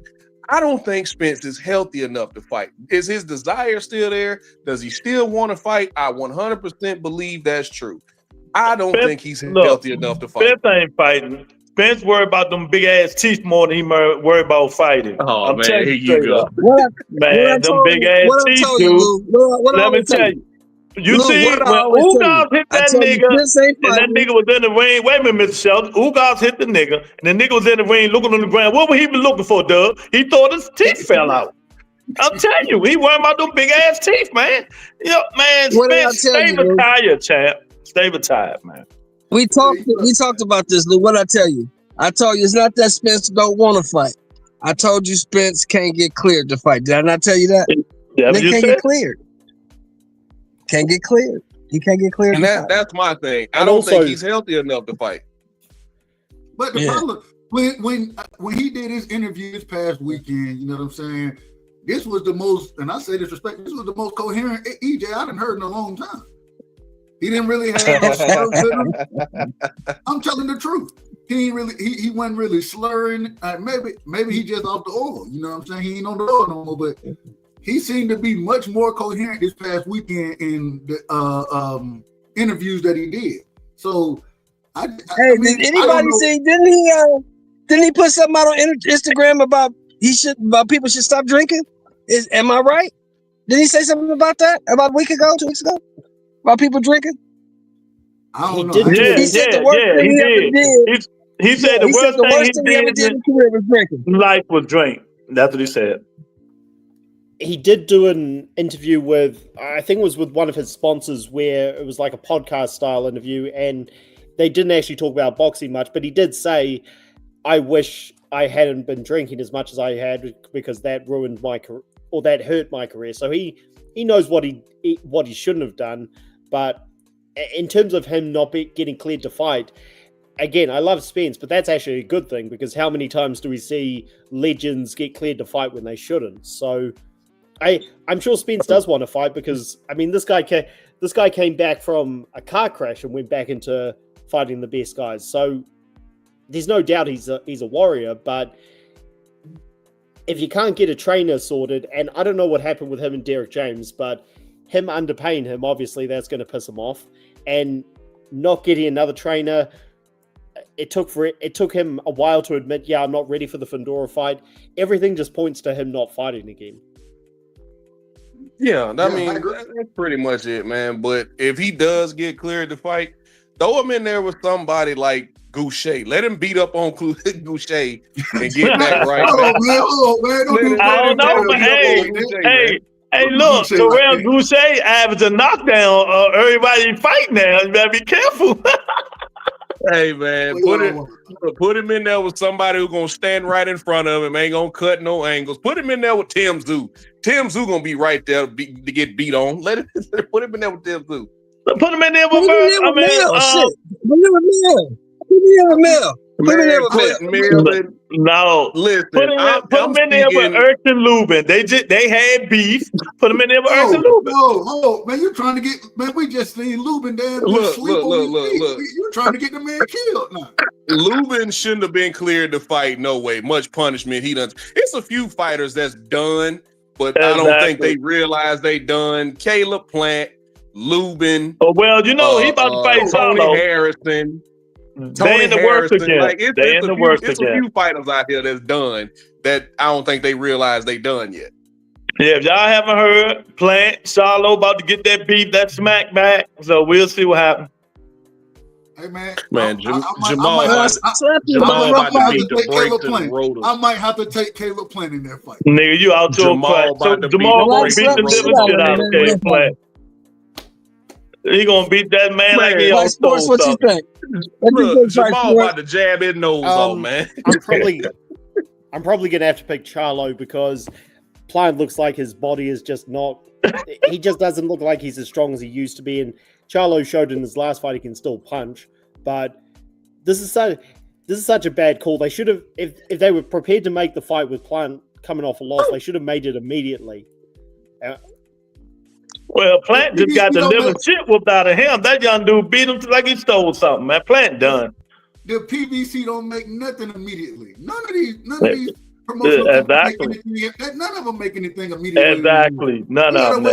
We gotta wait a year for everybody to fight again. Every time. Hey, let me ask y'all something. Did I hear right? Did I hear right? Did I hear that Resendez is fighting Ramos? Who? You said he fighting Ramos? Resendez. Nah, Jose Ramos about to fight Shane Mosley Jr. Oh, that's right. He is fighting. Yeah. Jesus Ramos about to fight Shane Mosley Jr. He fighting that Shane Mosley Jr. Did y'all hear the announcement about Navarrete and Sugar Nunes? That's a good fight. Can I ask you guys something? They fighting in I want to say February. I think they fighting in February in Arizona. That's a good fight. That's a good fight, actually. Go ahead, Fight Sport. Yeah, I think Jesus Ramos should be fighting Bakram Murtazalia because Bakram can't get any of these guys to fight him. Virgil and Lubin were both offered the fight and turned him down. He's probably going to fight Josh Kelly. He got a fight coming up. He fighting Josh Kelly. He fighting Josh Kelly at the end of the year. Yeah, but Kelly's such a terrible fight. Like, I know why they're doing it, but... Hey, before you came on here, I told Dub everybody needs a warm-up. Didn't I, Dub? You said that. Everybody need to tune up. Fight Sports. Everybody need to tune up. Yeah, I know why they're doing it, but talking about guys who I think should be fighting for the belt, Jesus Ramos. He's in the top 10. He's a super talented kid. I reckon they should make an offer to give him a title shot because nobody else is fighting Bakram. Hey man, everybody's scared. Everybody's turned Bakram. I hate that Jamel Charlo turned Bakram into this boogeyman because he kept chasing Undisputed and wanted to fight this guy, wanted to fight that guy. He was the IBF mandatory for so long, and I felt like even then, I felt like Bakram was easy work for Jamel Charlo, bro. Yeah. And I hate that. I hate that Jamel, by not fighting him and getting rid of that mandatory, not saying he was ducking, but he had bigger business on the table. I just hate that he turned him into this boogeyman that don't nobody want to fight. And I still think he easy work. For anybody who's going to offer any type of resistance, I think Bakram's easy work. DJ. Hold on, well look, hold on real quick though. Teach said he picking Kelly to beat Bakram. So yeah. Wow. Bakram easy work. But DJ. Oh my goodness. Teach is the same dude that picked Munguia to beat Canelo. So First of all, we can't listen to Teach. Teach favorite fighter is Jaime Munguia and Edgar Berlanga. We can't listen to Teach. Oh no, You know. say it ain't so. Yeah. Hold on. Hey, Yeah. Teach, so he picked Munguia to beat Canelo, and he picked Berlanga to beat Shiraz. Hold on, man. Hold on. Wait a minute. Talking about Munguia, the guy with the most Do padded you record have in boxing evidence of this? history? Munguia. Teach it. Hold on, y'all. Teach is my brother. I love him. You know what I'm saying? That's my brother. He's my brother too. He's my brother too. But Teach also told me the other week what he told about the dude that what's his name about the fight that Abdullah Mason about the fight. He said, "Hey, if you go watch that man highlights, he punching like that." I said, "Okay, well, okay, maybe that's what the highlights show, but I don't know nothing about none of this." Sam Noakes. Let me let y'all know, man. I know y'all trying to get on the panel. This is the first time I'm opening it up. Normally just me, Dub, and HLD. But Dub will tell you, I don't let a lot of niggas on the panel because that shit give me a headache when niggas over talking people. Now, if one want to get off, I let another nigga on. Another nigga get off, I'm not having more than 5 people on here. I ain't got no problem letting you on, but I ain't gonna be a bunch of I'm niggas. about to roll out anyway. I'm doing something else anyway. I just hollered at y'all, man. But good show. I'll be listening to the chat. Y'all go ahead and do your thing. Salute. All right. All right, OG, take it easy. Yeah. All right, man. Yeah, well, where's HOD? Where's HLD? I need to talk to him about this ass whooping his boy. His son is doing some sports stuff now, so he told me that he got to lay back for a minute. He taking care of the family. Okay, oh cool. Yeah, I'd lay back for a minute too if I knew T.O. was about to get served. Yeah, because me and Dub were gonna roast him that day. That nigga did not come on that day. He didn't pull up at all. Yeah, man, T.O. about to get cooked. We got a spot for you up here in St. Feel free if you want to. Yeah, but yeah, we waiting on that nigga. But you know, I'm taking Shakur. I'm taking Shakur too, even though I don't like neither one of these niggas. But T.O. get frustrated too early. That's not his style. Shakur gonna frustrate him, and T.O. gonna start moping and begging and talking about, come on, get in the middle of the ring and all that bullshit. Nigga, get out of here. I don't see T.O. I don't see a way. I don't think he really got a path to victory against somebody like a Shakur. Mm-hmm. No. I mean, let's start with the basic thing. You gotta hit him. T.O. gonna get off like that. He struggled to be first anyway. So if he gonna struggle, I watched Sandor Martin, who ain't nearly as and I think Sandor Martin is a hell of a boxer, but Shakur is clearly better than Sandor Martin. And T.O. struggled with Sandor Martin, bro. Yeah, he struggled through that fight. Yeah, 1,000%. I just see frustration the whole fight, and it probably be a born fight. Watch what I tell you. You're right. It's probably gonna be their styles just don't match up. Exactly. They don't match up at all for an exciting fight. Well, T.O. might make it entertaining because he does force you to fight, but he can't cut off the ring. He couldn't do it as a contender. He couldn't do it as a champion, and he couldn't do it now at 140. 140. So, yeah, I'm going to be surprised if he takes the fight because he didn't want to fight Devin because Devin's a mover, and he's looked bad against movers. So, if he takes this fight, I think it shows that he's kind of desperate, and yeah, he's probably going to look bad again. Well, who else he gonna fight? Because at the end of the day, you know who he should be fighting? He should be fighting Antoine Russell. That's who he should be fighting. He don't want that smoke. Antoine Russell or Dub. Go ahead, Dub. Hold on, real quick. Antoine's style, at least it makes. It's what T.O. like. It's what he like. That's exactly what T.O. wants. Exactly. So that makes more sense than a Shakur fight. That make way more sense. In my opinion, and you unify. I agree. Yeah, I agree. He also should be fighting Hitchens, but I understand DAZN probably don't want to waste their time with him. But that or Barboza would be the fight to make, in my opinion. Hey, little nugget out there, little rumor I'm hearing. Hitchens supposed to be fighting Keyshawn next, but we'll see what happens with that. That's supposed to be on the undercard of Shakur and T.O. Yeah. And Gary Antoine still gotta fight his mandatory, and he's still He waiting on supposed the to new date fight, for but they Jake Paul. canceled it. He supposed to Yeah, be he's still waiting on on that new Jake Paul date. fight. Yeah. This coming weekend. man. Yeah. So he's still going to fight him though. But I like what he told Keyshawn. I said, Keyshawn, get 1 fight in, 2 fights in, and we can fight. Let's do it. Gary told Keyshawn straight up. I was listening to it. He said, we can fight. You know, out of all the guys up there right now, I think Matias will fight. Matias, yeah. Mm-hmm. But I think Yeah, Keyshawn, but Matias got a fight coming up though. Agreed, he got a fight. But I think that Keyshawn, I think he'll take the smoke. I think he'll actually get in the ring with Antoine. I don't believe a lot of these other guys would. Oh, put that fight at the MGM in DC, or have it at the Wizards Arena. Oh, hey, Chocolate City gonna be going crazy out there, ain't they? That's like 15 minutes for me. I drive right there. Chocolate City gonna be going crazy. Nigga, we ain't talking no more. This White City, 70-30. Play it gentrified out there. Yeah, white took over. We gonna call y'all white chocolate, man. White. There chocolate. you go, white chocolate. That's about it. Go ahead and fight. Well, DJ, I just wanted to say that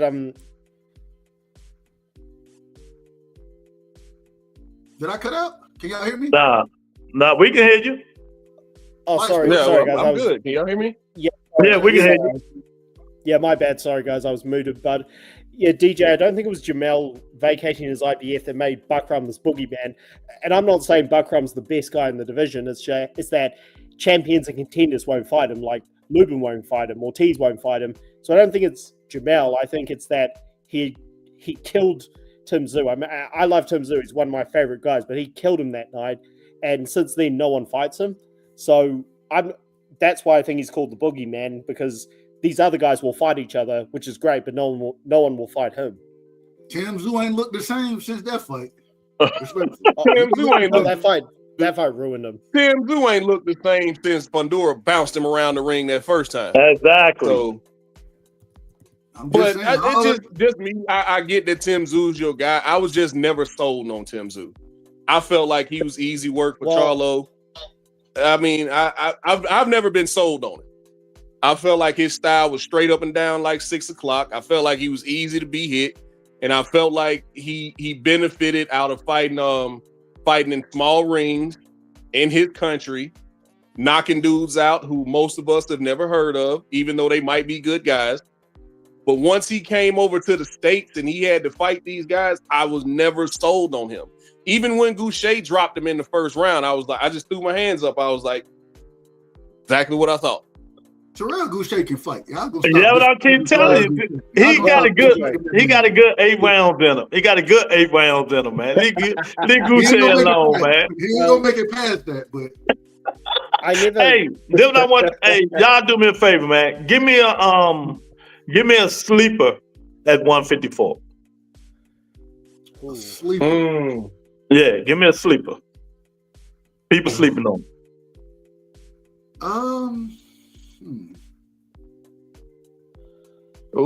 I don't think they're no real sleepers. Even though, like, it's hard to say, even though he's a champion right now, I feel like a lot of people don't believe in Zayas like that.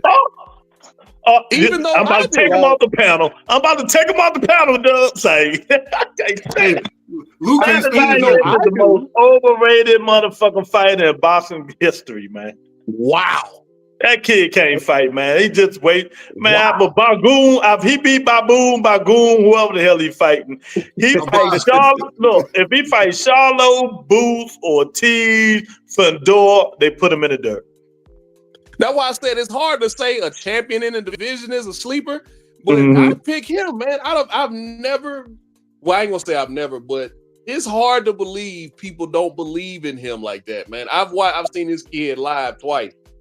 He got the goods, man. I'm telling you. Well, he gonna have to prove it to me. I think he can beat Virgil. I'm sorry. I think he can beat Virgil. I think he can beat Virgil. Nah. I don't know about that one. I don't know. Nah. That's fine. Hey, look, let's lace them up and see what happened, man. Yeah, exactly. We gotta see. Somebody said Conwell. No, J said hell Conway. nah. Nick J said Conway. Hell nah. People was hiring that dude named put him in the dirt. I knew that shit was gonna happen, man. Hey man, I ain't gonna lie. You know, I thought that Jesus Ramos won the fight against Erickson Lubin, so I think he should still be undefeated. I would say if there's any sleeper out there, Jose, that's a good one. That's a good one. But I believe that he's moving. I believe he's moving to 60 now. I believe he's moving to 60. I could be wrong about that, but I would go with. Oh, Waymo say you're moving to 60? I believe so. But you just told me who you just said he fighting? You just said he fighting somebody, didn't you? Shane Mosley Jr. At what weight? 54. Ain't Shane Mosley Jr. at 60? No, is Shane he still Mosley, at 60? He been fighting at 60, hasn't he? Shane Mosley Jr. No, he's still fighting at 60. That's what I said. So that's why. So he might already be at 60 then. That's why I said I don't know if I can put Ramos in there because it seemed like he's moving up in weight right now. So I don't know if I can say him. That kind of sucks. Ramos is great for a young fighter, but I got another one for you. Go ahead. My bad. I got another one for you. Go ahead. Well, I was just gonna say Janabek needs challenges, so him versus Jesus is great. It's a great fight. Sleeper, I was gonna say Ramos, but if he's moving up, I'm gonna go Burrell because I did not expect him to beat Tellers the way he did. So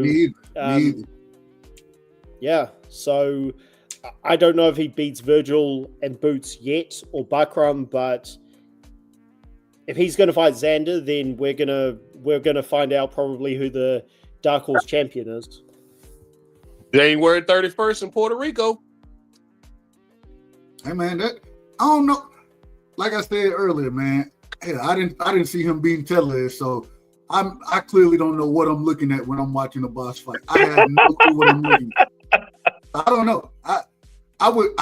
I'm picking Virgil to win that fight. Not Virgil, excuse me. I'm picking Xander to win that fight. I think he can fight. I think he has more styles that he can fight in and be successful. We done seen him show power in his shots, but we done also seen him fight off the back foot. We done seen him utilize movement, somewhat of a slick style at times, catching and shooting. So I just think that he has more ability. But once again, I thought Tellez did too. So I could be totally wrong about what I'm looking at. I'm going with Jose Ramos, as long as his father don't talk. Because his father get him some fucked up advice, man. I was pissed when he fought Lubin. Yeah, you winning the fight. You winning the fight. Don't do nothing else. You ain't get you. In that last round? You're like, bro, what are you last about? 2 rounds. What are you doing? Man, go out there and exactly. You got the man back on the rope.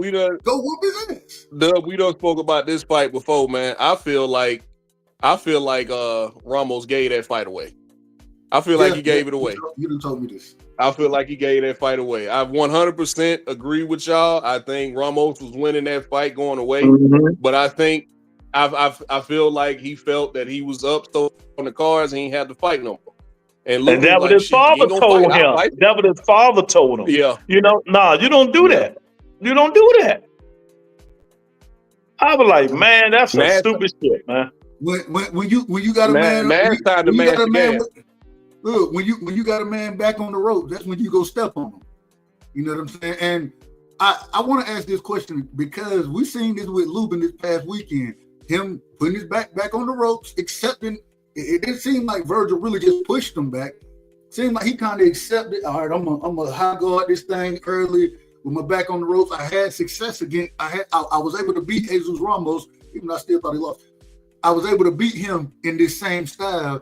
And next thing you know, the man is concussed, hugging the referee. Yeah, so, you can't. I'm not a fan of you keeping your back on the ropes in any fight. Especially them punches, man. One thing we know about Virgil T, that nigga throwing thunder. He throwing thunder. You know, he trying to get your ass up out of there. He trying to hurt you. Exactly. Look, he here for a good time, not a long time. Exactly. That man say, I don't get overtime out here, so let's go and get this thing over. You know what I like about Virgil Ortiz too, though, man? Go look at all his fights. You never see him smile. Walking down the aisle in the locker room, face to face, he keep that same fucking expression, like I'm gonna beat your ass. You know, when Erson Luma, he smiling, showing them fake white ass teeth, laughing and joking, and he got put in the dirt. But get what else you don't see? Virgil, he ain't shaking your hand in between rounds. Exactly. Oh no, he ain't doing none of that. He ain't doing none of that. He coming in. Look, the brother gonna come in with the military cut. You know what I'm saying? And he said, "Hey, this business right here, we going to work." He gonna come in with the high and tight. You already know what it is. Hey, we going to work. All right, let's skip the subject for a minute. Let's talk about Doug Whiteside favorite fighter, Devin Debo Dream. I don't know how the fuck he got that name, Haney, but rumor going around. Rumor going around. Here we go. Here we go, y'all. Rumor going around that Bill Haney asked for 10-ounce gloves. Is that true? I plead the fifth. I don't know. No clue. I have no clue. I don't know. All I know is he finna get beat to sleep next week. Because they came on my show and said, Lou, go check out this video. Bill is asking for 10-ounce gloves. Huh? I gotta see it to believe it, but I'm just saying, allegedly. What you get the at 60? At 60 is when you go from 8 to 10s, right? Yeah, but 54. 54, but you can request them. Cause remember, when Keith Thurman came back and forth, who did he come at? Mario Barrios. Mario Barrios requested them, but they said no. Yes, I remember that.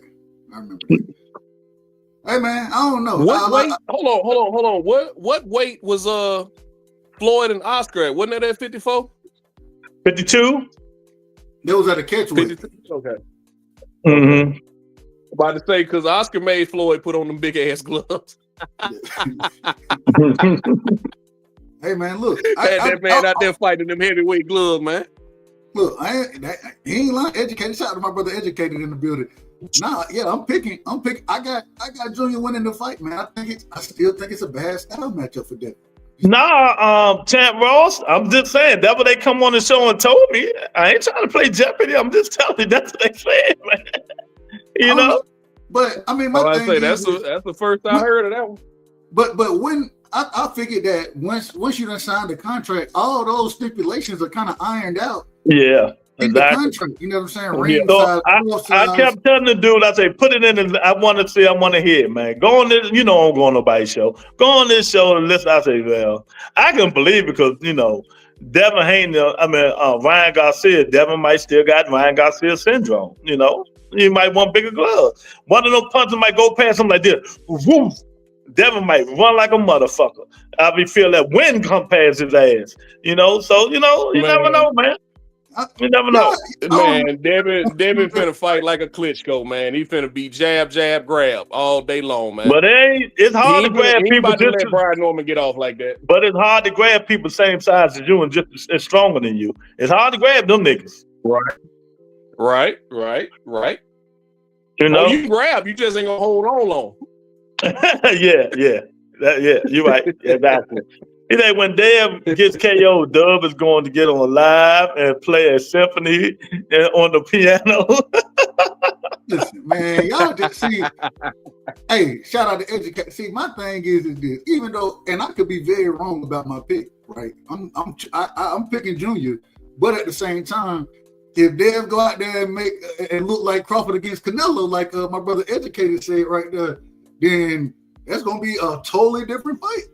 You know what I'm saying? If Dev can go out there, stay at range, utilize his time and his speed, you know what I'm saying? That could be, man, it could be a total different fight than what we really expect. And so I think what we all want to see is what's going to happen when Norman just land one of them hard punches. How Devin going to be actually going to dictate the rest of the fight. I agree 100%. Absolutely. But we all know Devin don't see left hands coming, so Look, JoJo was able to get that left hand off. Lomachenko was able to get that left hand off. We know Ryan was able to get that left hand off. Devin don't see left hands coming for some reason, man. So we're gonna see how that turn out. But my prediction of the fight, my gut feeling, I think Devin gonna be up by 2 rounds, and it's gonna be like round 8 or 9. Brian Norman gonna put him to sleep. He gonna clip him with something. Then he might clip him with something. Then he might put and the Brian super not gonna let him. on Brian not gonna let him keep getting back up. Hey man, one thing they always tell you, one of the best things that help your chin is the shape that you in. And Devin looked to be in tip-top shape right now. That brother looked to be in tip-top shape. I don't know though. I don't know now. You know, the snack man gone. You know, somebody might have. And here we go with the nonsense. The snack man is gone, man. You know, I don't know. You say Devin might be in shape. I don't know, man. Do you have evidence of this? Well, it's like, yeah, this is outrageous, man. I'll say this in Devin's defense. If the snack man is gone for him, he also gone for Boot. He also gone for Shakur. So, no, y'all gone for Bud. Bud and Devin live down there though. Bud and Devin live there. I got evidence too. See, I got evidence. Bud and Devin live down there. They live down there with the man. You know, they stay down there and everything. You know that, Doug. Stop playing. I plead the fifth. I don't know nothing about none of this that you talking about. You know, Bud and Devin live down there with that dude, man. You know, I'm not saying they was on nothing. I'm just saying, look, there you go. So, oh, you was down there with him? Yeah. I was down there with him. Well, yeah, man, I'm gonna go ahead and slide out of here, man. It was good talking to y'all, man. I can't wait to see 154 and 140 kind of popping right now. Yeah, 154 and 140 kind of popping. DJ, so thanks for coming on. Yeah, man. Thanks for coming on, man. But I said that shit, 2 years ago. I said 54 and 40 is going to be the best weight classes in boxing. Look what happened. Yeah, that's what. Now they got to fight. They got to fight. Yeah. Hell, that's the only problem. They got the talent in the division. They just ain't fighting each other like we want to see. Exactly. Got to fight. But shout out to Xander Zayas and Abbas because they fit a unify in the division. So now we want to see some more unification. That's all we want to see. Yeah, exactly. Absolutely. Rolls. All right, bro. Appreciate you.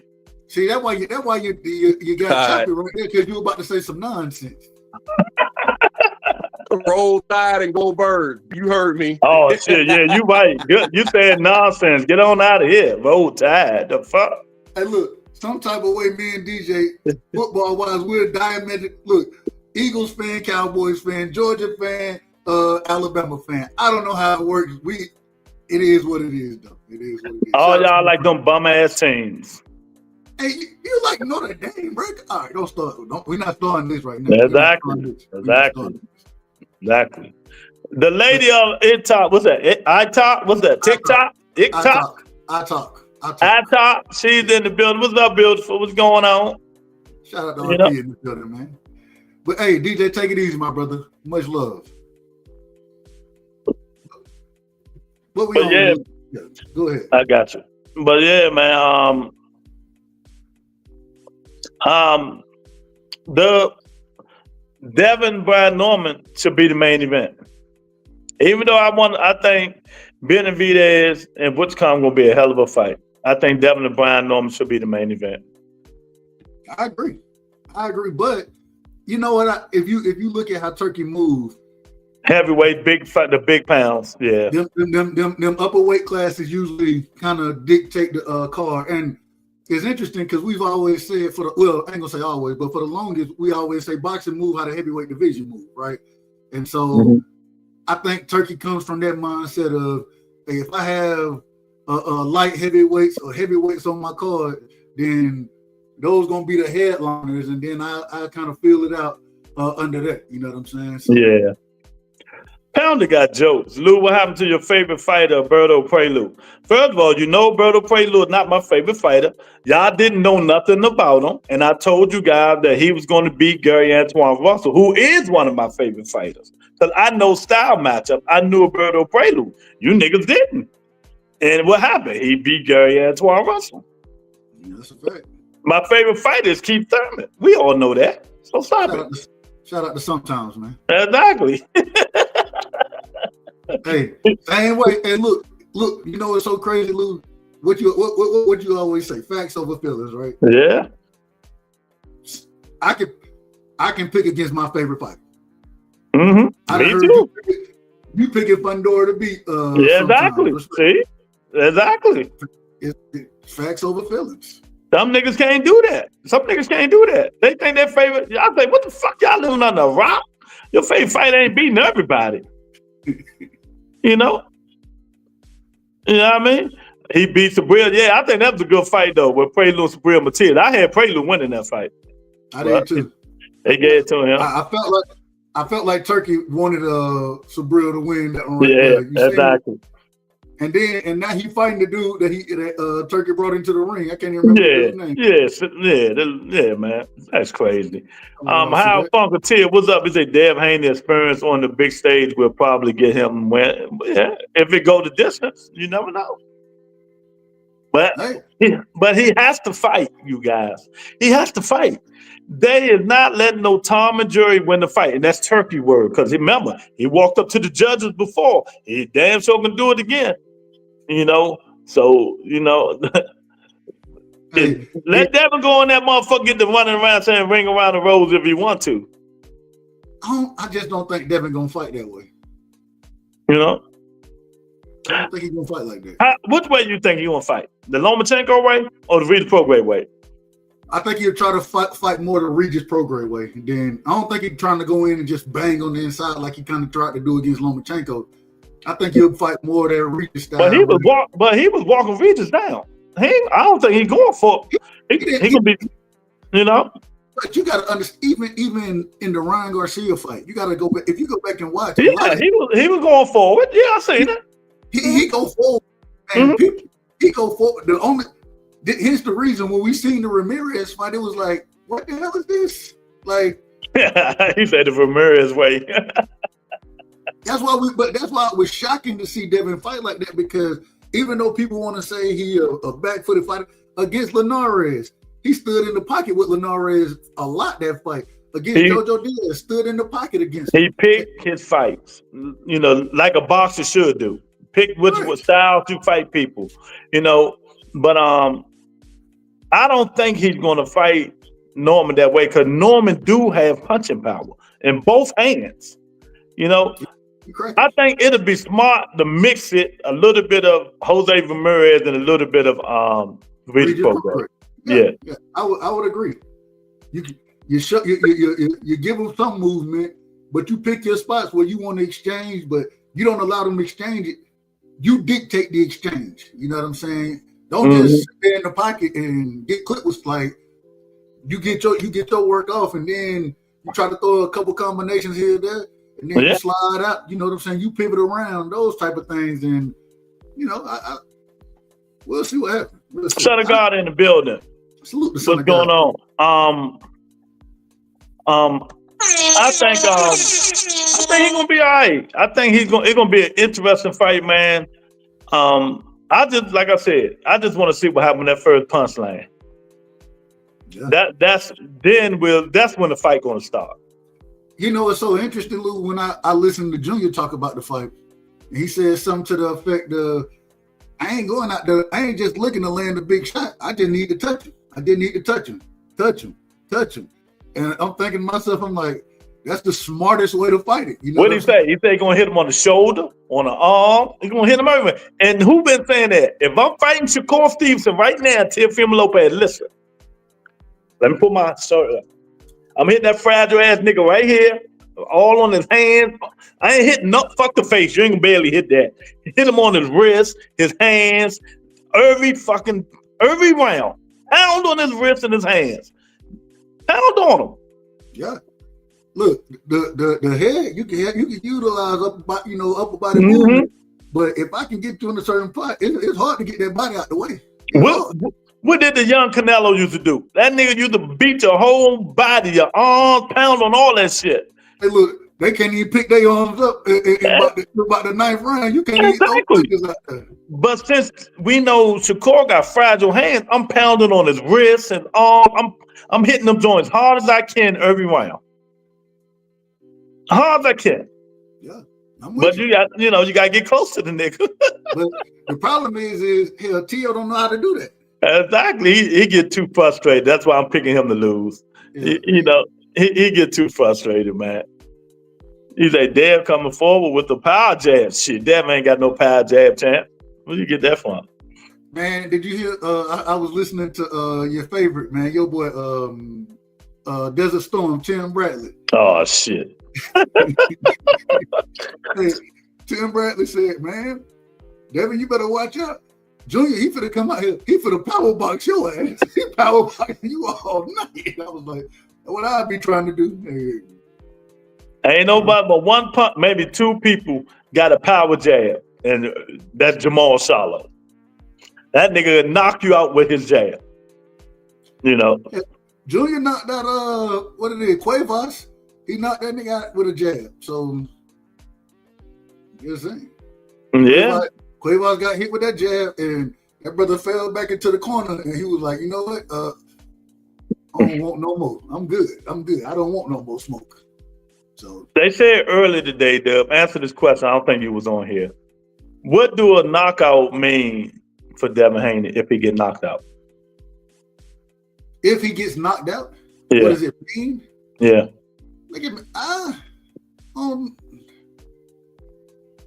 As far what do you mean? What does it mean? As far as his career goes? His career. I don't know. I think it'll give him something. Yeah, it'll be a loss, but it'll be something where it gives him something to go work on. Like, all right, this is what I got caught with. I don't. That's hard to answer, but it's kind of something like this is what I got caught with. But at the same time, now just give me more to work on. Okay, this may be a flaw in my defense. This may be what I need to focus on a little more. I think Devin's so young that. I mean, at what? 26? We gotta stop saying that. Them niggas ain't that much young no more. Devin, what, 26, 27? 26 is young. Well, shit. It's old. Hey, it's old in boxing terms when you can been boxing since you was what? Erickson Lubin is 30, bro. He's 30. Erickson Lubin done, though. Come on, dude. That nigga done. Oh, he done. Because he been in a war. He been in war. Devin ain't been in wars. Devin not done. But Erickson Lubin only lost 2 fights. Yeah, but them 2 fights was ass whooping, Dub. It's hard to come like who was it? Roy Jones and them was saying when you're getting your ass whooped like that, man, your mental is down. It's a lot of shit you got to come back from if you're with the boxers are saying. In terms of getting your shit back in action, man. Shout out exactly, it's old in boxing terms. I'm trying to tell Dub, that shit is old. You get old. Hey, shout out to my brother Bully Gibson, man. It is what it is. I understand what you're saying. That's all. But at the same time, when you 26, it's folks that ain't even fight them fought for titles until they was 30. Mm-hmm. So you still like that man.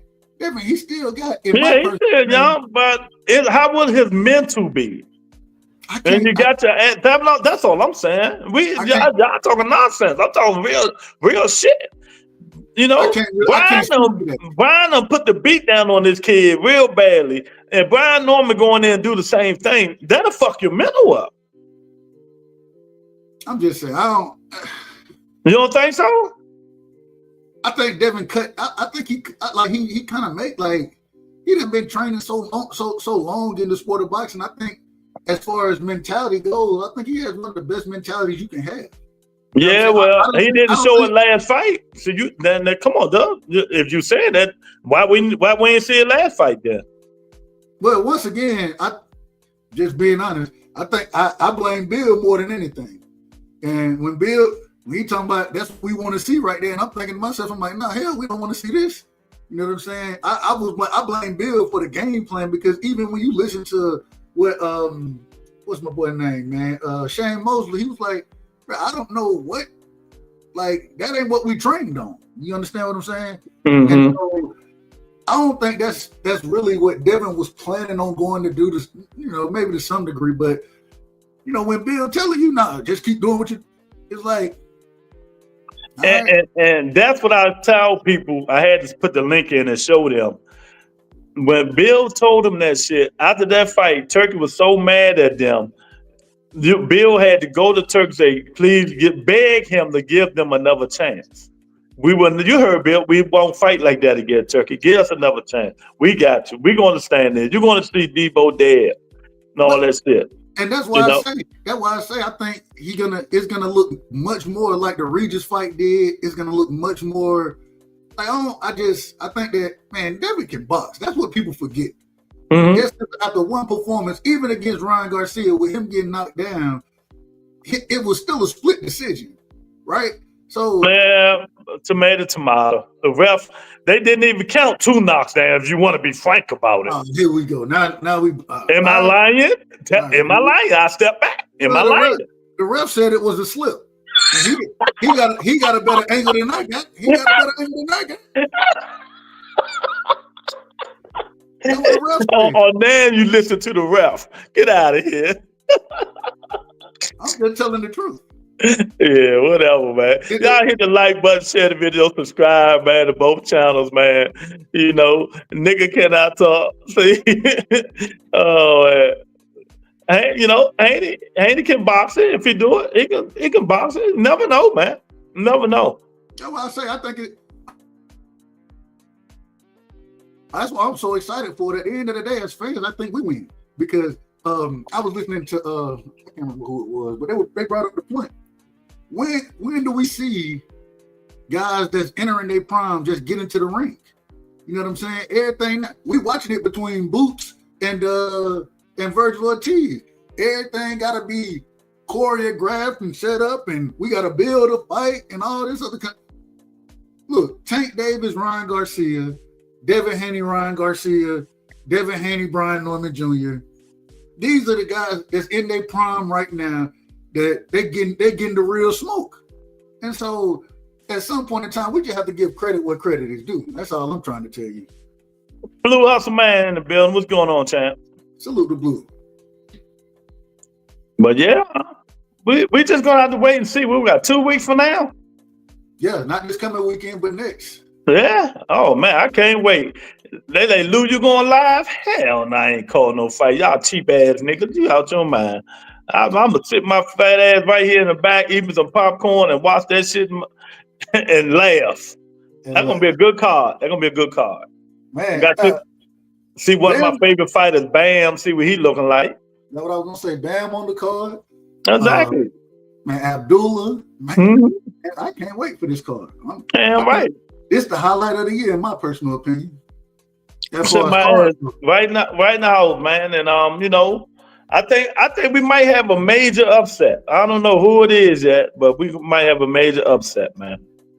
Hey man, Teach told me it's gonna be Sam Noakes, man. Hey, if Dula Mason will keep that left hand up, we might. I mean that right hand up, we might. You know what's his name is on this card? Beterbiev, he fighting on this card too. Yeah. He fighting Damon Nichols, I think. Mm-hmm. So yeah, I'm excited. WCS in the building. What's up? Salute to WCS in the building, man. Mm-hmm. Rinse my brother up. Doc Father say Nukes or Yardie gonna win. Okay, Notes or Yard. Mm-hmm. Man, I definitely don't think. I don't believe neither one because I don't think Anthony Yard got a chance against David Benavidez, and I don't think Sam Noakes got a chance against Abdullah Mason. I don't think so. I could be. It's boxing. It's definitely boxing. Hold on. What fight was canceled? That Beterbiev. I mean, not Beterbiev, Beterbiev. Okay, Beterbiev versus Devon Nicholson was canceled. Mm-hmm. Okay. So I mean, it is what it is. Yeah. No, so I can't wait. I can't wait for it. We got some things we looking forward to, Dub, man. I don't want to be disappointed in the 154-pound division, man. But if they don't start fighting each other, I'm gonna be pissed, man. But it's starting to come together because, well, like I said, we got a unification, and then hopefully we can see the winner of Xander Zayas versus Abbas either fight, because I don't believe Virgil and Boots fight. I don't believe it. And we know Bob like keeping it in the house, man. So if Zayas becomes unified, Bob might keep that shit in the house forever. And hey, you know.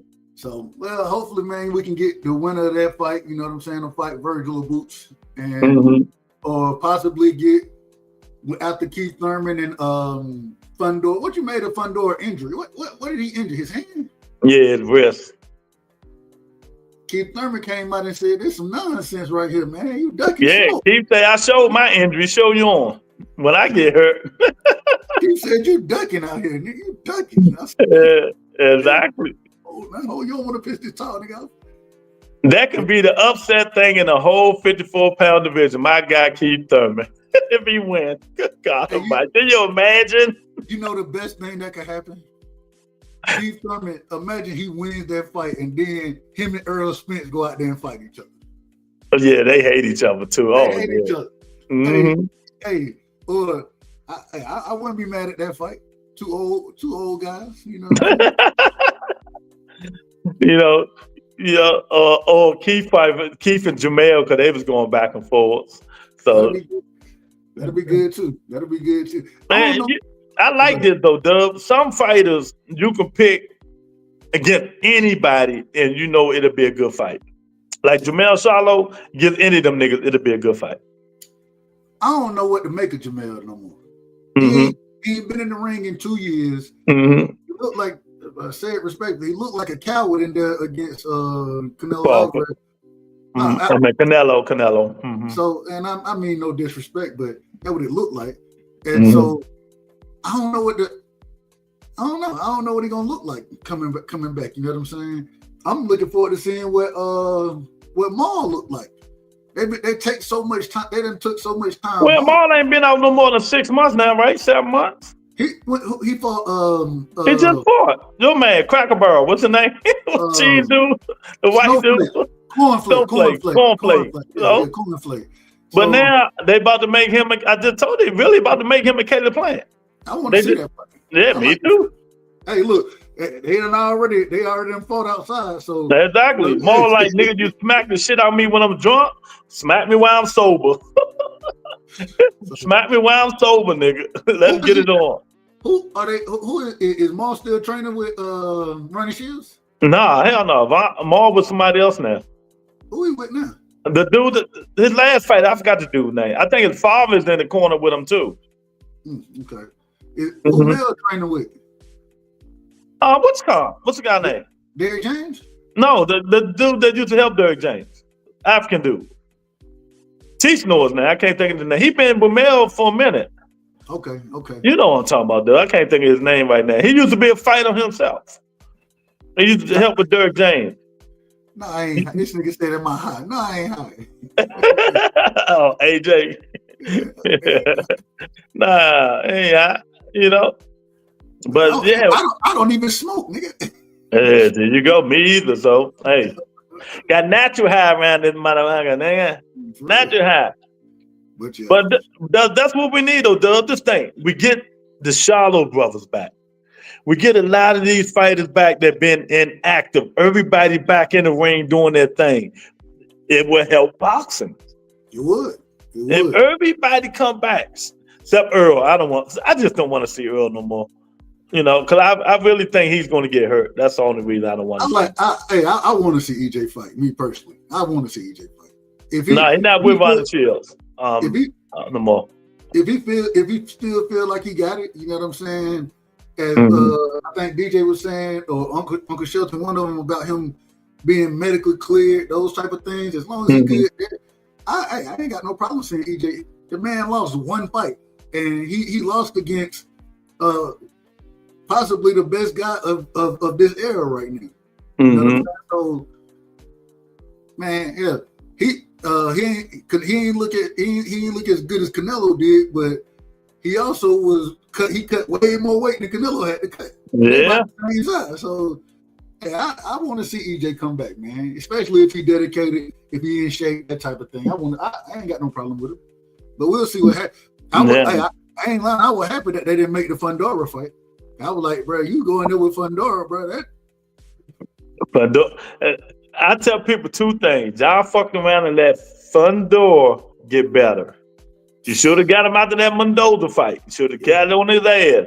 He kept training and winning and getting better and better. Fundora's going to be a hard out. Yeah, that's a fact. I'm telling y'all. Yeah, he's going to be a hard out. For anybody. Yeah, for anybody to get him up out of there, man. Because he can do everything. He can bang. He can fight on the outside now. We don't let him get too. We don't let him get too good. That skill set starting to grow. It's starting to grow. You know what I'm saying? So DJ say Jahi Tucker. Yeah, hey, I like Jahi Tucker. I think Jahi Tucker fighting at 160 though. Mm-hmm. So, but no, I like Jahi. I think, hey, another skillful young dude that he willing to bang with you. We seen the fight with him and what's my guy name, man, from up there around your way. Truck. And hey, it is what it is. Truck, he lost it. I want to see Truck back in there. All these guys, man, one fight don't make a career. Exactly. You know what I'm saying? Keep fighting. And Ammo Williams, I want to see Ammo get some more smoke out here. You know what I'm saying? So what is Big Baby? What are either of the Big Babies doing right now? Yeah, don't ask me about Little Baby because that Little Baby, that Big Baby said he got a fight coming up. He talked to Eddie Hearn, he got a fight coming up. With who? The real Big Baby. Did he say with who? No, he didn't say with who, but he stopped cursing out Eddie Hearn. He said he appreciated him because he gave me never chance because he know they fucked him over on that Andy Ruiz bullshit. Man, the man was on drugs, man. He stopped doing all them damn drugs. Nah, he wasn't on drugs when he fought Andy Ruiz. He beat the shit out of Andy Ruiz that gay and talking about a draw. Hey, I like that fight. Jahi Tucker versus Amari Jones. Amari Jones looked good this past weekend. So he looked real good. And I think now he done kind of got up to 14, 15 fights, something like that. So now time to start getting your feet wet. You know what I'm saying? Yeah. He's still young too. Yeah. So, it's some guys out there that still, you know what I'm saying, bringing the smoke. So, I mean, it is what it is. Is that why Virgil don't petition to fight Pandora for the belt? Virgil be in his own world, man. Virgil be in his own world. I don't know what's going on with them, Bobby Garcia and them, but, when they fight, we know it's going to be action. That's all I say.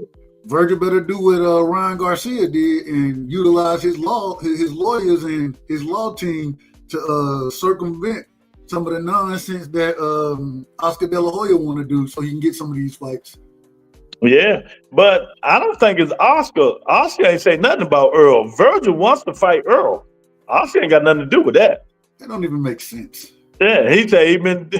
I had them last one yesterday. I said he was dreaming. I'm dreaming. That's my dream fight.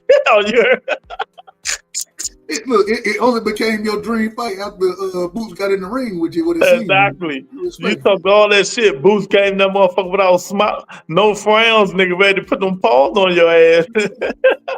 They asked me who I'm leaning for. Right now, I'm leaning towards Boots in it against Virgil.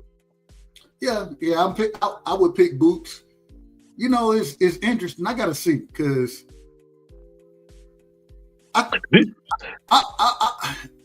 man, when it comes to slick fighters, Boots got that ability where he can be in front of you and then out of range at the same time. Mm-hmm. A lot of the guys that we have seen Virgil have a lot of success with were more up and down, straight up and down guys. Mm-hmm. But I thought he looked better against Madrimov than Bud did. So that's what we forgetting about. There you go. Somebody go fight Madrimov, Boots. I mean, if you don't fight Boots, go fight Madrimov. Fuck it. Yeah. So I don't think Boychuk is any good. So that's just my DJ say the next American heavyweight champion, Richard Torres. His fight, he just will get the fuck out of here. It's time to go now. God, I can't stand that dude, man. Security. Where's security at, man? I'll tell you. Damn Richard Torres. Oh, man. Get me started on that. Oh, yes. He done messed the mood up now. I plead the fifth out here. Richard fucking Torres. Get out of here, man. But yeah, dude, man, you know, I appreciate you, man. You know, another good show, man. As 54. always. We got to get something. Off injured still. He's still hurt. Or that beating Virgil put on him, he's still mad. Man, Virgil put hands on him. So Didn't he? Virgil put hands on him. But that goes to the interesting thing about that fight. Even though I think Bud better than Virgil, right? Mm-hmm. That's what when we talk about styles making fights. That's the prime example. It's a prime example. You know what I'm saying? So. Hey man, I don't know. I can't wait to see. Shout out to Virgil, man. Great win this weekend. You know what I'm saying? That card was. I got to do a tad bit better with some of these cards, cause. Oh come on, man! Austin De La Hoya cards, it'd be the worst cards in the world, man. I can't stand it. It's like he ain't got nobody under Golden Boy. Well, I mean, come on, dude. Man, hey, I ain't even gonna lie, Dub. I didn't watch none of the undercard. I just waited for the main event. I'm a fan of Amari Jones anyways. He used to fight under DHP Promotions. So I definitely wanted to catch that fight. But outside of that, like, I mean, and actually, some of those fights were actually decent. There were some decent fights. It's guys that we ain't never heard of. It ain't, you know what I'm saying? There ain't no real traction behind it, but we'll see what happens. We'll see what happens. So Pounder, they about to start fighting on Tubi? Okay. Michaela Mayer, she just fought on Tubi a couple weeks ago. So. Yeah, Tubi. Yeah, that's my shit. I'm watching Tubi now. I love Tubi, man. You gotta watch Tubi, dude. I gotta download Tubi. I ain't never watched Tubi. Deion Sanders, famous Deion Sanders. His favorite, is Tubi. Everybody love Tubi, man. I'm clearly missing something. Oh man, but yeah, man. You got any final thoughts, man? Man, great show, Lou. I appreciate you having me on. And as always, man, nigga, can I talk? You know how we do it, man. So every Tuesday, you know, that's how we do it, man. I appreciate y'all for coming on, man. About to get up out of here. And I'm gonna finish watching Tubi. As my brother Rick 10 say, the real peace sign, man. We throwing up the real peace sign. Oh man, I got words for Rick Thames this week. I hope he come on the football show. Them bum ass Houston Texans. He talking that shit. They talking about they're gonna beat. Man, they got their ass. But where Rick Thames at? Hey, look, don't worry about it. Hey, I can't talk no trash right now about football. To say I can talk college. The damn Dallas Cowboys, my God. Dude, I look better than our quarterback. I look better than for Pittsburgh. Oh my God. He looked like at least he took the excuse and said, at least he said, I stumped the joint up. It was my fault. He looked old that game. He looked like some shit. He looked old that game. I'm like, oh my God, what is you doing? Man, he ain't even when they still kind of had a chance. Yeah, exactly. But I'm like, bro, you ain't even give DK a chance to make a play on the ball on that throw, bro. Like, he said it was his bad this game. He'd take the spot. I said, yeah, you ain't got no choice, nigga. You ain't got to tell us. You look like shit. It is what it is. But man, that's Sunday. Football show on Sundays, 11 o'clock. In case y'all don't know, we do football, man. East Coast time, 11 o'clock, man. Well, right side is out. The Rebuttal Entertainment, man. Peace and blessing, man. See you guys tomorrow. Peace.